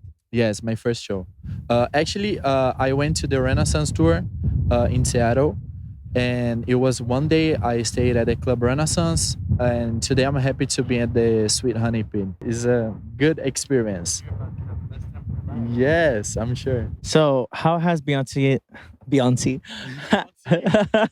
how has Beyonce inspired you in your career? She inspires me in all ways possible. It's not about only the way she communicates with her fans, but the way she manages her personal life, her career, and the messages and everything. She's a whole model for me since always. So what is your favorite Beyonce song? That's impossible to answer. That's impossible to answer. I've been listening Formation a lot, Partition, and Spaghetti because she used a Brazilian sample twice in the song and in the show. So it's super difficult to choose only one song. Don't ask me. Is there specific lyrics that speak to you by Beyonce? Specific lyrics that speak to me, I like it just for fun because it helps me to keep going and to stay up for my challenges and to go with my goals, you know, and to be strong with my, how can I say, difficult moments, to be strong, to stay strong, you know. It brings me this message. One of my things about Beyonce is she always leads with love, with kindness, and treats people very sweetly. Do you feel you carry yourself in the same way when you talk to people or work with people? Yes, I think she teaches us to behave in to be our best versions, and that's why she's always focused to show her best part. So it all inspires us to be our best versions. And so I try to be my best version too. So my other question is okay, we're good. So my other question is, what song are you looking forward to Beyonce singing tonight? The whole set list. The whole set list? You're like, I'm not picking one song. We're doing the whole set list, babe. Song, no, not only one song to hear the whole experience. I cannot choose. Hey, you're sticking to your guns. He says, I am not picking one Beyonce song. I'm doing all of them, baby. Tell us, what is your name and where you're from? My name is Casey. I'm from San Francisco, California, but I live 10 minutes away. Nice. Well, welcome. I hope you're having a good time, enjoying getting ready to see Beyonce just sound those Carter. Okay. So What got you to move out from San Francisco out here? Honestly, surfing, which is how I got hurt. Wait, that is a turn I was not expecting, but I love it. This is amazing. So surfing. There's really good waves down here, and I also like am a video editor, so I kind of work in that industry down here, so it made sense. But yeah, I started surfing during COVID, fell in love with it, and I was like, I need to go to LA. What got you into surfing? Honestly, I took my first lesson like 10 years ago, and then I went to school in Colorado, and the whole time I was there, I was like, I just need to get back to the ocean. Like, it's calling my name. Yeah. That's honestly, the ocean always leads us in the right path because, like, for me, when I started doing this podcast, the thing for me was I had to film in the ocean. So I filmed this podcast, and normally, typically, it's in the ocean, and I talk in the ocean and I talk about music because I'm a music artist. So I started it because I wanted to get back into music and just like refocusing what I was doing because I was a video editor for a long time, and I love it, but for me, it was like that's not my main passion. But I only love it when it's artistically for myself. So it's selfish. But I was like, my thing was I only learned how to do it because I wanted to be able to work with other people and know what it takes to get there. So I'm not like, how come we can't make this music video sound like this? Boy, get your ass together. You don't know what it takes. Learn how to do it. So so what got you into video editing? I studied film in college, and that seemed like the easiest route for me to like find a job. But now I'm actually trying to transition to surf photography. So I get my stitches out Friday, and then Sunday I go to Mexico to film a surf competition. So I'm very excited for that. That's fucking incredible. The fact that you're doing this, like, I want to see the footage. When you get a chance, I'll have you email me something that you have so we can put it when this episode comes out. This is the footage she did. Cool. Now they know. Good. She's fine now. Oh my God. So how did you hurt yourself? Like, what happened? I was jumping off of a wave, and my board flipped, and the fin just like sliced my big toe open, like in between and on the bottom, and I got 4 stitches. Yeah. And then urgent care took him out too early, and then I had to get him redone, which is why I'm on crutches today. But I get them out Friday, and then I'll be good. But yeah. Well, we're glad you're safe and you're here to see Beyonce and get to share this experience with everybody. What has been something that Beyonce has inspired for you? How has, and there we go, very good question. My English is not the best. Thank you. How has Beyonce inspired you with your own career? Just to be fearless, honestly, and like not really like doubt yourself and just follow what you love. And I feel like she's also really just helped me feel confident. Like, I'll never forget how I felt after I saw her in concert the first time. I feel like I left the concert like a new woman. I was like, oh my God, wow. And that's something that's really stuck with me. And even today, like with the crutches, I'm like, if she can stand up there, dance, sing her heart out in heels for like 3 hours every night, like I can do this, you know? Her work ethic is very, very inspiring to me. Honestly, that was me. Like when I came here and I got that ticket to go in, I left. My plan that day was film, edit, go to the gym. I didn't do any of those, but I went to the gym. After the concert, I drove my ass straight to the gym, and then something told me to start making a set list, and I was like, that's funny because what told me to walk back there and film footage got me to get that ticket to go in. So now that I'm freaking going there and I'm like writing this, I was like, what if she asked me to open for her? And I started shaking. I was like, just get to rehearsal so you can be confident so you don't shake when that moment comes. So hopefully we're manifesting opening for Beyonce in one of these shows, maybe on my birthday in Vegas. Oh my goodness. I'm praying for you. You got this. What is your ultimate favorite Beyonce song? Ooh, okay. Get Me Bodied Live from the I Am tour. I love how specific that is because that is my favorite. Yes. The dance moves, just the power in her voice. Oh my God. That and Crazy in Love, when it goes into the dance breakdown and she's just like, I was old enough to go to that tour. Yeah. I'm like, I missed out on so many of those shows, but you know what? We're here now. Yeah. Beyonce's the kind of person that always leads with love, and while she sets boundaries with people, with her being a boss lady, there's also some kind of warmth to her and how she walks into a room and how she respects people. Do you feel like she inspires you to carry yourself in the same way? Absolutely, 100%. I feel like everything I've heard about from people that have worked with her, like they only have good things to say. And I try to carry that into like my career as well. Like I want to be that person too. I want to be kind, respectful, like welcoming, all of those things. Have you heard of the podcast called Black with No Cream? I have. Wait, yes. He has been one of those people where I've always asked him questions and I've always just been like, just trying to learn. And he is an example of like the kind of people that work with her and how they carry themselves. So like for me, he's been a huge inspiration. Is there something that you've learned from the podcast that you love? Honestly, like just to keep learning, like always be a student. I know that's like something that he really believes in. And I also try to just like act like a sponge. Like whenever I'm like, meeting other creative people, like just learn from everyone. Always be a student. Of course. No, I love other creative people. When you mentioned you're an editor, I was like, wait, look at us. Editors, musicians, artists, a little bit of everything. Please tell us your name and where you're from. I'm Liana and I'm coming from Prague, from Czech Republic. Okay, so you flew out here. All the way from Czech Republic through Atlanta and then to LA, like 16 hours flight or something.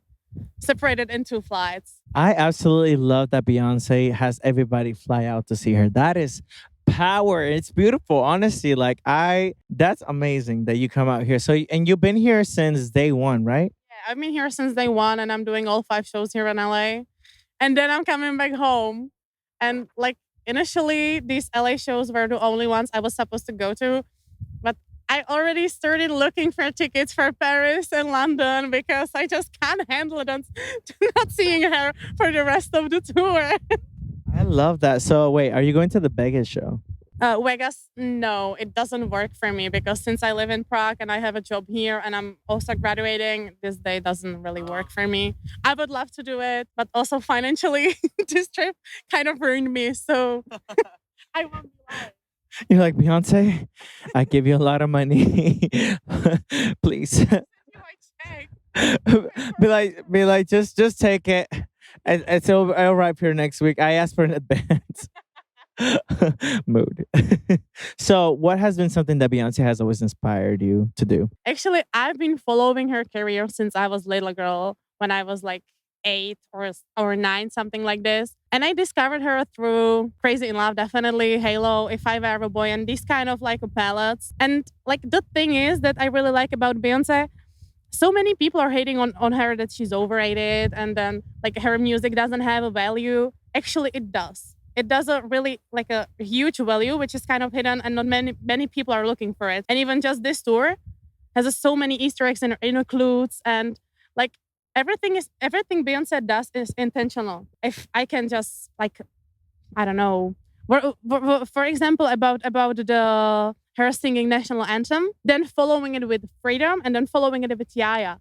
Everything is intentional. It's not a random, and that's what I really like about Beyonce. That just she's trying to like also show the history, and she's trying to somehow implement the history and to like learn something and to like we are able to learn something from her music, from her art.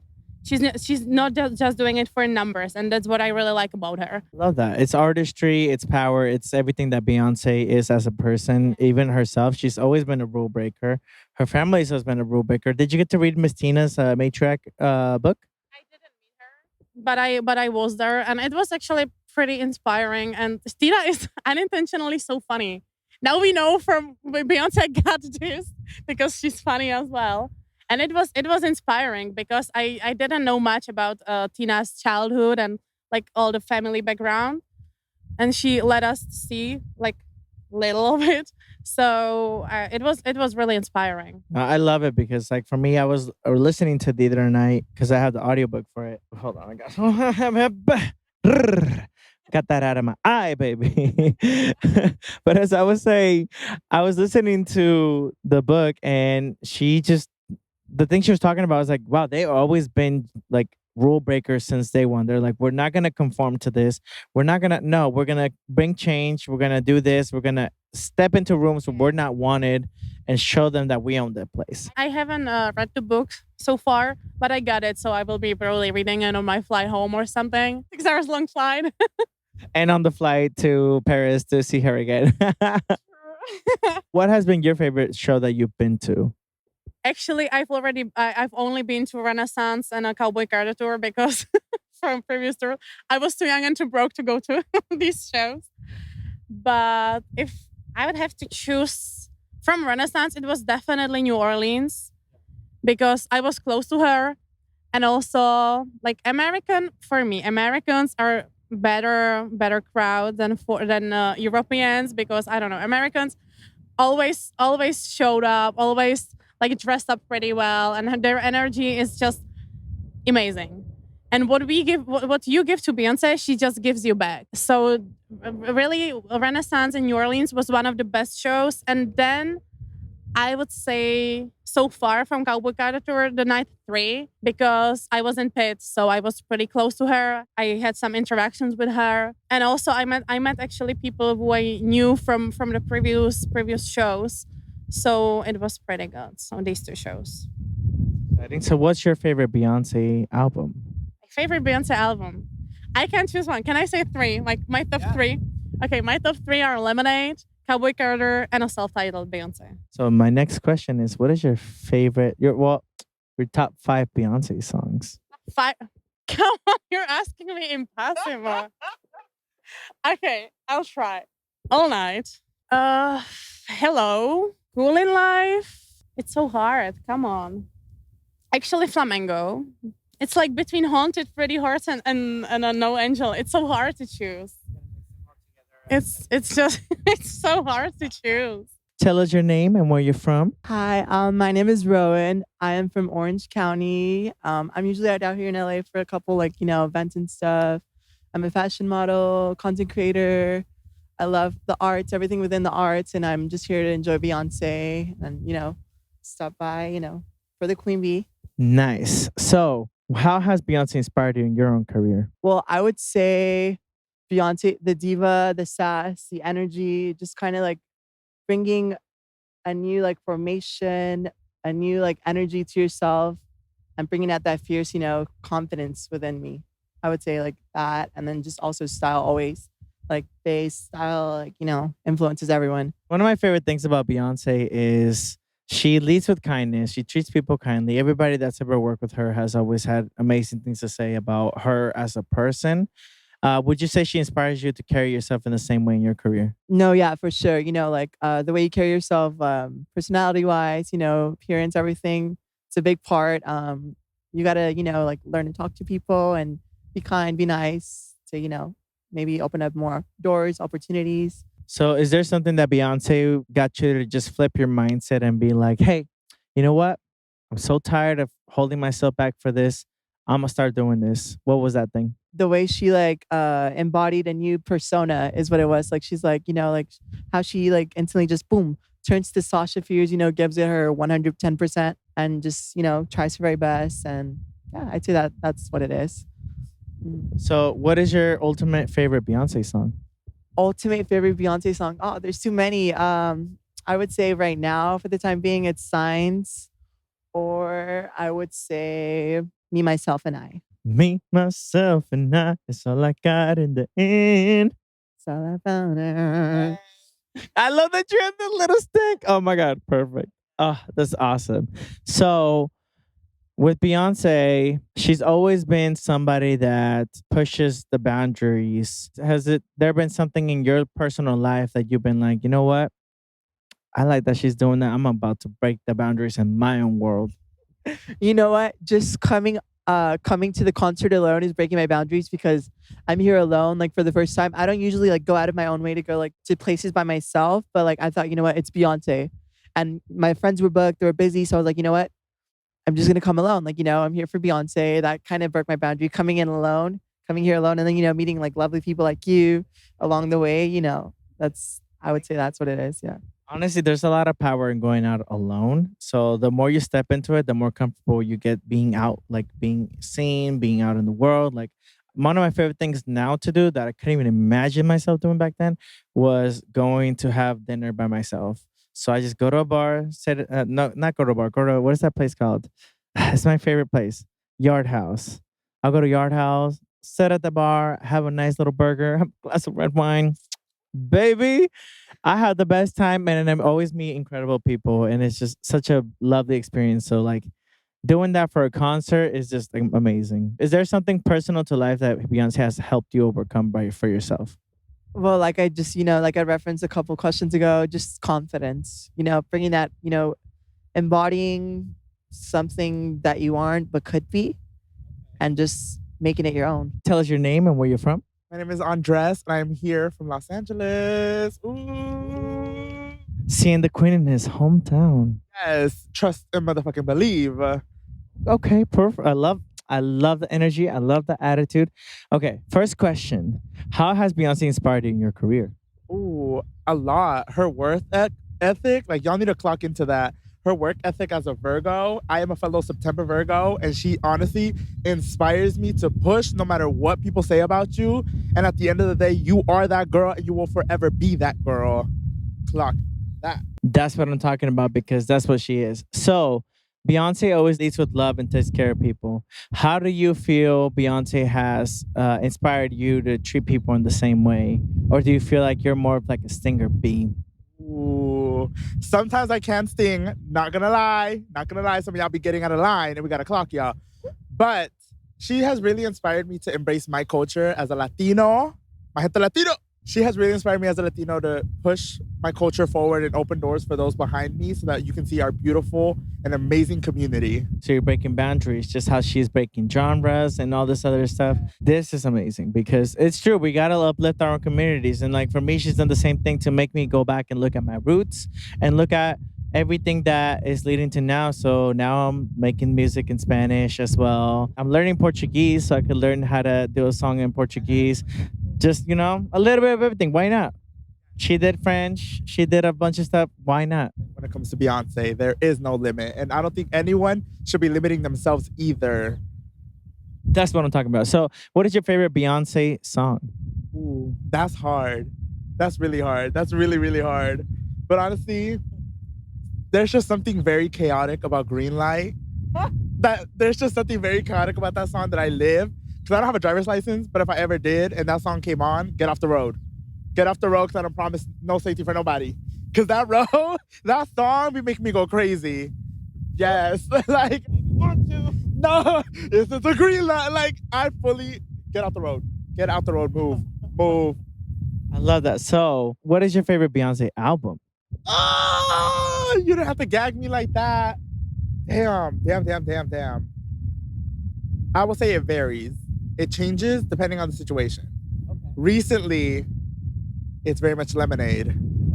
It's very much Lemonade. Men are acting a fool out here, and so they got me in my feelings. So recent is Lemonade. Very much Lemonade. No. You're like, don't hurt yourself. That part. Like, I would just be crying in the bathroom to Love Drought. Like, that's the rough part. For me, the most sorry, Beyonce, the most toxic song that I listen to when I want to think about somebody that I shouldn't be thinking about anymore is All Night. Because I was like, I can see through your pain. I can heal it. No. I had to cut it out and be like, that man is married. I need to stop to a woman. Not the DL. You say, listen. Shut up. No. Fuck you. So, next thing. Beyonce, if you ever watch this, we're still waiting for the live albums. Albums with an S, because there's several that we need. Thank you. Especially the formation. Because, listen, those interludes, those mixes, she fucking ate. And the fact that we never got those, I was like, that's such a iconic and monumental album that's just like, how do we not have the live versions of these?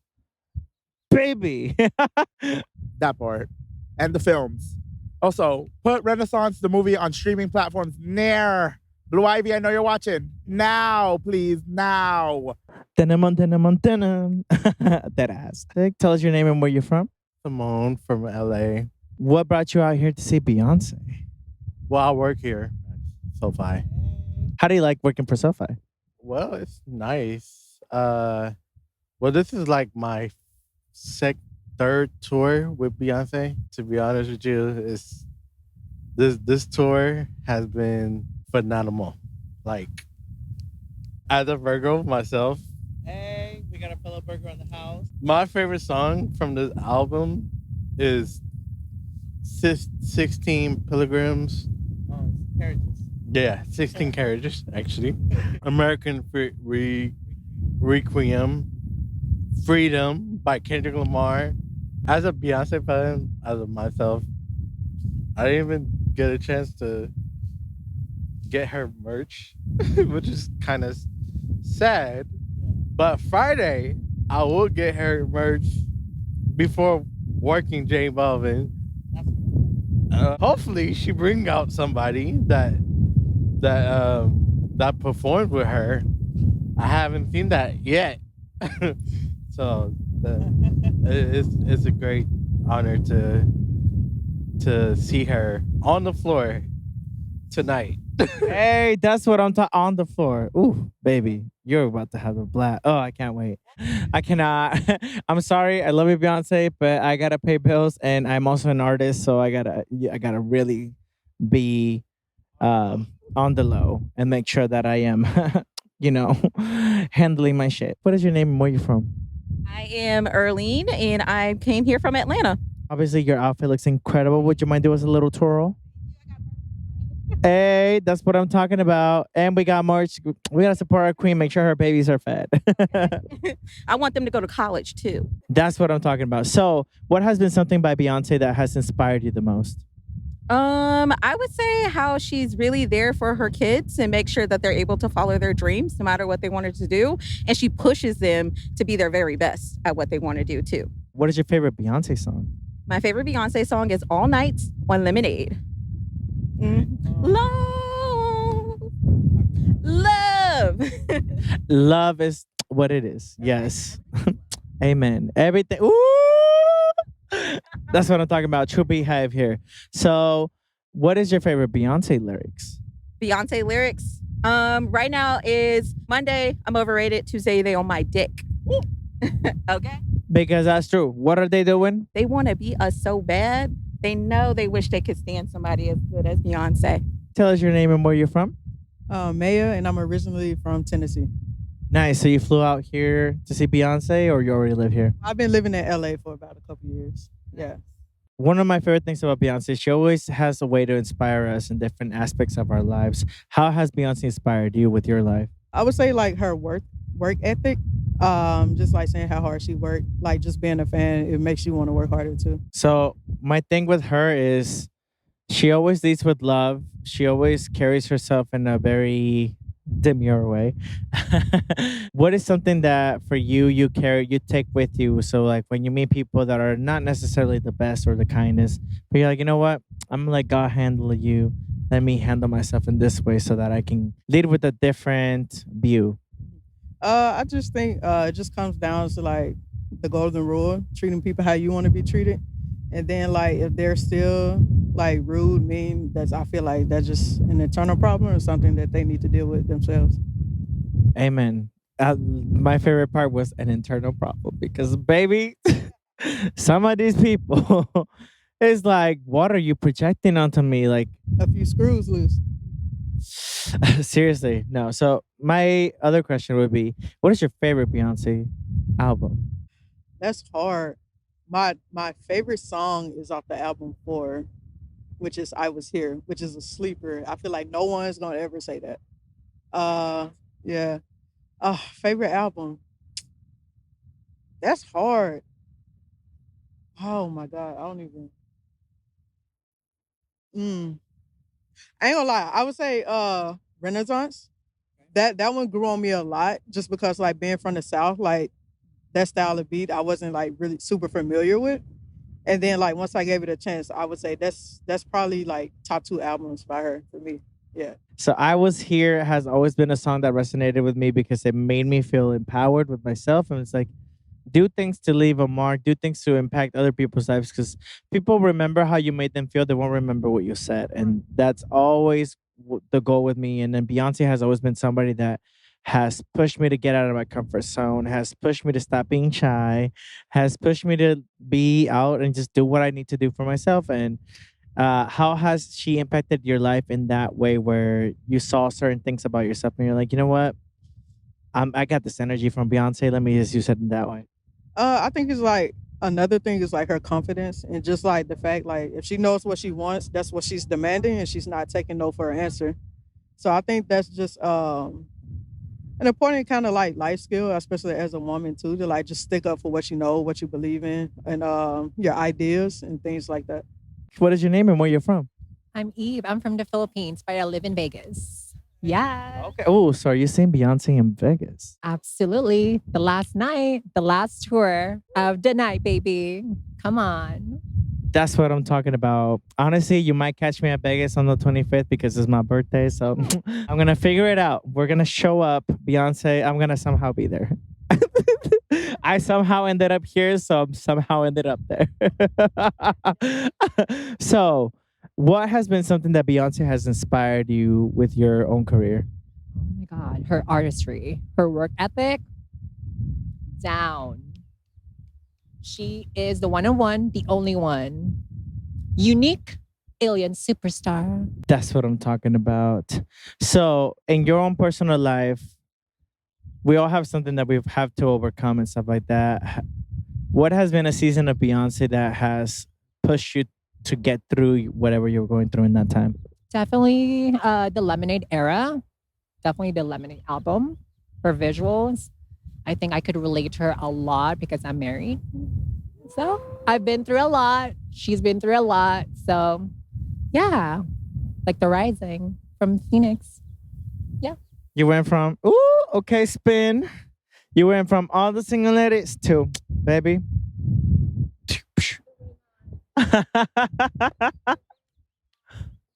I love it. So, when was the first time you listened to Beyonce? When I was a kid. 8 years old. Do you remember the song? Old. Oh my God. Crazy in Love? Absolutely the hit song. For me, it was Destiny's Child, but I didn't know that was Beyonce. I thought that was a whole separate thing. I didn't know English. So I also didn't know what they were saying, but all I knew is that I felt everything. But the first song that I could remember was Irreplaceable. That was a hit back then in 2000s. You know? Honestly, I had no idea what she was saying. My English was not there, but you know what? I felt it. What is your ultimate favorite Beyonce song? All Night from the Lemonade album. What is it about All Night that gets you going? The bridge part, you know.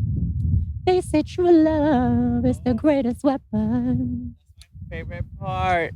Literally, I love that part of the song because it's so powerful. And even the way she sings it, the tonality of her voice, I'm like, baby, Beyonce, you didn't have to get me like that, but you did. Tell us your names and where you're from. I'm Yvonne, El Paso, Texas. Sorry. I'm Kat from El Paso, Texas. Nice. Welcome. So y'all flew over here to see Beyonce Giselnos Carter. Ooh. The one and only. Yes. Nice. So and this is going to be individually, okay? So first question is, how has Beyonce inspired you in your own careers? You know what? She's such a powerhouse and she just brings that energy. And I play Beyonce nonstop. I'm a corporate girly and Beyonce is on from sunup to sundown. And she just gives me that energy and that motivation, that drive that I need. Yes. I love Beyonce because she motivates me and I feel like she is such a huge inspiration to all the women out there. I'm an entrepreneur. I own a gym in El Paso, a women's gym. So she has been my inspiration to keep going. When I feel down, I play Diva is a Hustler, and that's my anthem, huh? That's my anthem. So That's one of the biggest reasons why we love her so much. So for me, Beyonce has been a way of like leading with love and treating people kindly. No matter what's going on, you have to set boundaries with people, yes. But her is always like warm. It's like, yes, I'm gonna set the rules, but yes, we gotta get shit done, baby. Learning from Beyonce, how do y'all manage yourselves in that aspect? I mean, setting boundaries is important, and like behind the scenes and all that she gives us, when you really see like her work ethic and what it takes to put something like this together, it's like, wow, like you have to be stern. You have to know your value and what you're worth. And that's what Beyonce teaches girls. And everybody around the world. Yeah. That's what she gives us. Yes. What you're worth. Yes. You're worth it. I feel that Beyonce itself, just hearing her name, it just, for me, I feel like it just makes us women. We're like, because of her, you know what I mean? And not just women, but anyone that inspires to be like her. And just, for me, I think I just like the purpose she brings out. You know what I mean? Like she always shows out. Like we already know. Like she shows out. I'm just, we're so impressed all the time, and I'm excited. I'm super excited for this show. We're ready. So next question is going to be, what is your favorite Beyonce song of all time? It's always been Crazy in Love. Always. I mean, but Alien Superstar, I was pregnant when Renaissance came out. I was pregnant and I would cry like a baby every time I was in the car by myself listening to Alien Superstar. Wow. It was just so powerful. I don't know. So I would have to say Alien Superstar now. It's topped. It's Crazy in Love. It's Crazy in Love. I don't know. But yeah, for me, Diva. I love that song. I play it all this. I'm telling you, yes, I play it all the time when I'm feeling uneasy, unmotivated. That's my anthem. That's what makes me feel empowered. It brings out the best in me, honestly, when I hear that song. That's my number one choice. Well, thank y'all so much for this. I hope you're having a good time and get to enjoy the show. Hey, this is Godí with T Behind the Music. What is your name and where you're from? My name is Jacob. I'm originally from Los Angeles, but I moved to Texas. So you flew back out here to see Beyonce, Giselnos Carter. Ooh! And I guess, of course. That's what I'm talking about. So what has been something that Beyonce has always pushed you to work on yourself? Ooh, that's a good one. I would definitely say just listening through like her lyrics, her discography, it's always just, like self-empowerment, you know what I mean? Just like always build yourself up, even in the face of adversity, just always keep pushing forward. So that's kind of something I kept to myself, throughout my life. Just always, keep pushing for what I want in life and achieve all my ambitions in the future. So with Beyonce, she always leads with her heart and she always has to set boundaries with people, but at the same time, it's never in I'm going to just be disrespectful just because I think I can or I think I'm above you. How do you apply that to your own life, learning from her? For sure. I would definitely say, because I feel like I have accomplished a lot, especially at a young age. So I always keep that in mind and kind of remind myself to stay humble and not take it as a way to like brag in front of someone who's not as fortunate as like I have been, like especially like in education and such. So I would just remind myself like not everybody has the same opportunities, and I just apply that to like my view on the world. What is your favorite Beyonce song? Oh my god. I would definitely say Haunted. Haunted and Videophone are for sure, like, I love them. Those are my go-tos. I love Haunted because of the production value. So good. I love it. And then Videophone too, it's like, okay. What's your favorite album? I would definitely say Renaissance honorary mention, just because it's Renaissance, like the culture. But I would for sure have to go with B-Day. I've always loved B-Day. And Self-Titled, to be honest. Self-Titled and B-Day are probably my top two. Yeah. Now, is there anything you want to say to an independent artist that is looking to hopefully one day open up for Beyonce? Ooh, honestly, just keep doing you, Like, if you stay true to yourself, that'll put you in front of a lot of people and set you apart. And that's something that, Beyonce typically looks for and is kind of drawn to, just like uniqueness. And so, yeah, I'll just only say stay true to yourself and keep pushing for your dreams. And that's on Amen. Tell us your names and where you're from. Cree, and I'm from Los Angeles. Anthony from Los Angeles. Nice. So y'all are out here to see Beyonce Giselnos Carter. What song are you looking most forward to hearing tonight? Honestly, all of them, but to be completely honest, American Requiem. Spaghetti.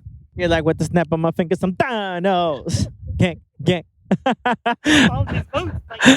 So what has been something that Beyonce has inspired you with her life? To be honest, it's just how she moves. Like, she's so graceful about everything, despite like the way people talk about her. It's like she's really good at just keeping it classy. And she can be petty. I love that about her. Like, go ahead, be petty. Yeah, it's just being real. She's very real from day one since I started listening to her. She's always been real. She doesn't care, like supporting Kamala Harris, she was out there supporting her. Didn't give a fuck what people thought about her. Also love that she's very private about it life. Like just now seeing the twins in real life and seeing things that we've never seen before is really cool. I always love when she shares glimpses of her life to us because she's like, I want to connect with y'all, but y'all are too much. Because, she's not wrong. We are a lot. Like the way we created this manager role for Blue Ivy, and she stepped into it. Blue Ivy is now the manager of Beyonce. Definitely the manager. The little sign that they had for her, and she pointed to it. Yep, I'm the manager. What is your favorite Beyonce song? My favorite Beyonce song is Deja Vu. Yeah, Deja Vu is one of my favorite songs. Same. I love especially the live version where she runs and falls to the floor. I have tried to recreate that when I performed that song live, and singing that live and falling to the floor, especially because I don't know how to fall properly. I could not do it that drop for the life of me. So it's just, that is hard. Like you hear my voice go, Let you know how hard she works and how hard she practices to get that stuff done. And like, not everybody can do that. Not everybody can do that at all. It takes a lot of practice. What's your favorite song? I'm simple. XO. That's a really good song. I don't know that is not a simple song. I really like this interview. This is cool. I like it. Thank you. This is a whole new thing for me. I started this podcast because I realized I did a bad job at promoting my songs. So I was like, you know what? Let me just do an episode each week and talk about each one of the songs, break it down and get people to connect with it how I did when I was making them. And then reason why I'm out here doing interviews for the podcast was because I was like, you know what, my huge inspiration has always been Beyonce, so let me come talk to people like me and kind of learn how she inspires us differently. And the point of the podcast, aside from the music promotion, is spreading love, showing people how to overcome stuff, and also how to carry themselves in any industry that they're in. I like that. This is actually only my second Beyonce concert I've been to. So Renaissance was the first one I ever went to.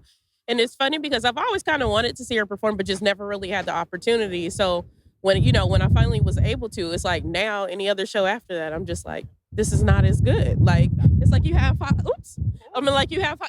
expectations.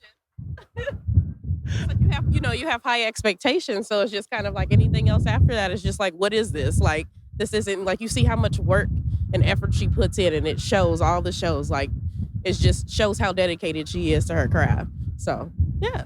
Even Blue Ivy, when she gets on that stage and she does them moves, I'm like, I'm telling you, she nothing to be played with. That's Manager Blue. Don't play with her. Well, thank you so much for hanging out. Love the energy. Thank you. Sorry for being so terrible. Oh, no, y'all were great. I'm having fun. The most important thing about interviews is you have fun with them. Yes. Hey, this is Godí from T Behind the Music. Tell us your name and where you're from. Hi, my name is Solomon Hughes, and I'm from the Bay Area. Nice. So you came out here to see Beyonce Giselnos Carter? Yes, well, she didn't come to us this time, so, I had to travel. So what is your favorite thing about Beyonce? Well, of course, her talent. She's a great singer, great performer. I love her hard work because I feel like that kind of inspires you to work hard with whatever you do. And I feel like hard work is something you can transfer to anything you work on, whether it's accounting or other types of businesses. You can really apply that to yourself and improve. So she's kind of a perfectionist. Even if you don't get perfection, it's good to at least, aim high because you might get close to it. And so I find that inspiring, and it's something that you can definitely feel when you see her on the stage, and you can feel when you listen to her music. She try to push herself, and I feel like it's important to push yourself. Otherwise, you won't move forward. How does Beyonce inspire you to carry yourself when you're working with other people? And let's say things go wrong, but you also know like you have to set a boundary with people, but also be like, you know what? These everybody makes mistakes and move on from there. Well, for me, I feel like it's important to keep your composure because in life you're always going to get these certain, red herrings or things to kind of that's supposed to test you or supposed to distract you, and it's like how do you respond to that? And for her, at least, every time she gets some kind of issue or hurdle or something like she had her knee thing and things of that sort. She had all those different things that thrown at her in life, even personal things, and she still was able to get the job done. She still kept her composure and then kind of stayed on mark. And for me, I try to make sure that even when I'm stressed at work or even stressed at homes, I try to be like, let me just sit for a second, think, chill. Okay, I gave myself a day or so to feel some pity. Now I got to get something done. And I feel like that's what I kind of get from Beyonce. She kind of inspire you to keep going, even when it feels like you don't know where you're going, even when it feels like you can't go. That's something that encourages you to stand up and stand up for what you believe in. Sometimes you have to stand up and walk away from something. And that's another thing about setting boundaries. Sometimes you got to walk away, whether it's friendships or whether it's, relationships or whether it's a job. A lot of times it's a job. You just got to stand up and walk away. Because at the end of the day, it's your life. You only got one life to live. So you got to live it fully. She has always just been somebody that's like, you know what, baby, stop fucking playing yourself. Do you know who the fuck you are? I was like, okay, yeah, you don't have to attack me like that. Even though she doesn't say it directly to me, her music speaks that and it like touches me. What's the song that's always touched you? Just a song? Wow. That's so hard. That's a good question. Recently, okay, I'm gonna stick with this album, Cowboy Carter. I would say Protector. I love it. I just feel like it's just a great, vocal performance. Very emotive, and then I love the lyrics. And I feel like if you're a parent or even if you're a child, it's something you can really listen to and you can feel the love. And I feel like that's one of her best attempts at telling a story and her most effective performances on the track. And I feel like that's something you don't really need to see. But then when you also see clips from her performances with her daughters and everything, you can see the love, you can feel the love, you can kind of understand her intention behind it. And of course, I feel like it's one of her best things she's ever done in her career. Definitely a career highlight for me. And I just love that song. It's a great song to sing. I think it's well written. And I just feel like it's just kind of a perfect song for me. Do you have any favorite lyrics? God. Lifting you up so you can be raised. I loved it. It's simple, but you know what? It's like, oh, you can picture that. The imagery with that song. It's great. I loved it. My favorite lyric from that song specifically is when she says she gave water to the soil and now it feeds her. I mean, I took it in a whole different meaning because I saw it as feeding myself because I had a friend that called me the giving tree. He's like, you're the fucking giving tree as an insult. She wasn't wrong. I had to, she was right because I was giving everything away by myself to everybody else but me. And people were just taking it. And I always felt like I always got the short end. So she's like, Jay Godí, you're like the fucking giving tree. And I was like, what do you mean? She's like, you never read that book? I was like, no, I have never read it. I read it now. That poor damn tree. But the fact that she said that in the lyrics, I was just like, damn. It's so powerful because I was like, you know what? I do need to water myself. If I want to give like to other people and take care of other people and how I naturally am, then I need to be able to water myself if I want to continue on that path. But we're working on it. So my last question is, what's your favorite Beyonce album? Lemonade. Pretty easy. I just think it's very concise. I love things that's concise. Even though I'm not concise all the time. I love an album that's concise, not too long. It's, I could have did like 2 more tracks, but it's like a good, 12-track album. And I just think that it has it kind of laid the groundwork for everything she did after. And it also built on everything she did before that. And I think that she wasn't trying to prove that she was trying to sing a certain way. It's not the biggest virtuoso type of album in terms of vocally, but I feel like it hits the mark.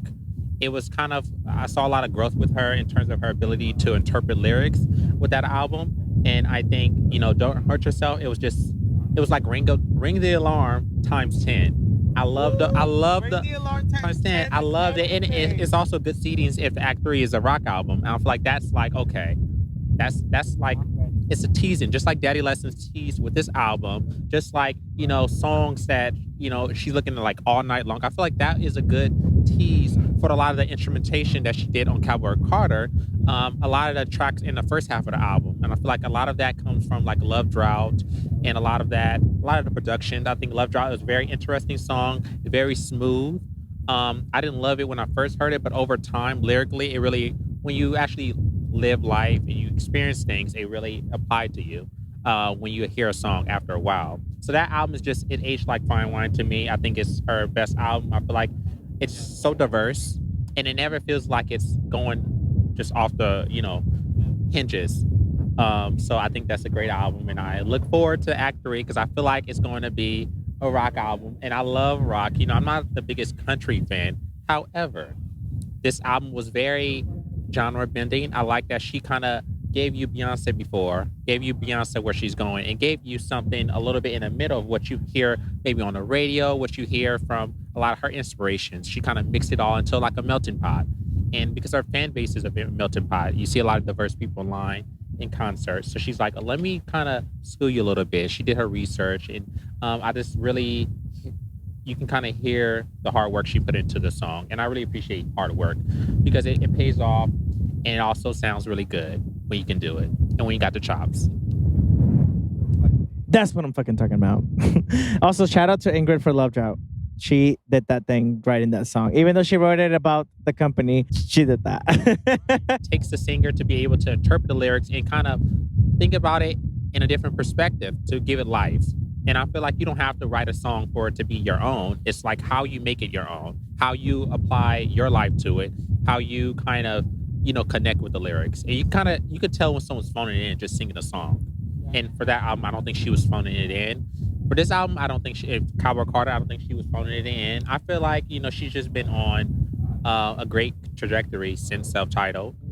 Actually, I feel like since 4. I really loved 4 because I love a little showboating a little bit here and there. And, Love on Top is a song that makes me feel good any time. And I love I Miss You. That's just a very kind of stripped back song. I need her to work with Frank Ocean again. But yes. I'm ready for that. I'm ready for that. Anything you want to leave the audience with? Stream Cowboy Carter. Is some tickets available for the concert? Not for this one, but other ones. Come to the concert. Have a good time and look forward to Act 3. Amen. Thank you so much. Thank you.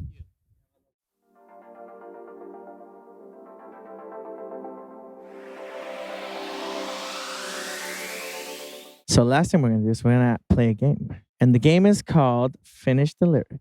I'm going to make it easy.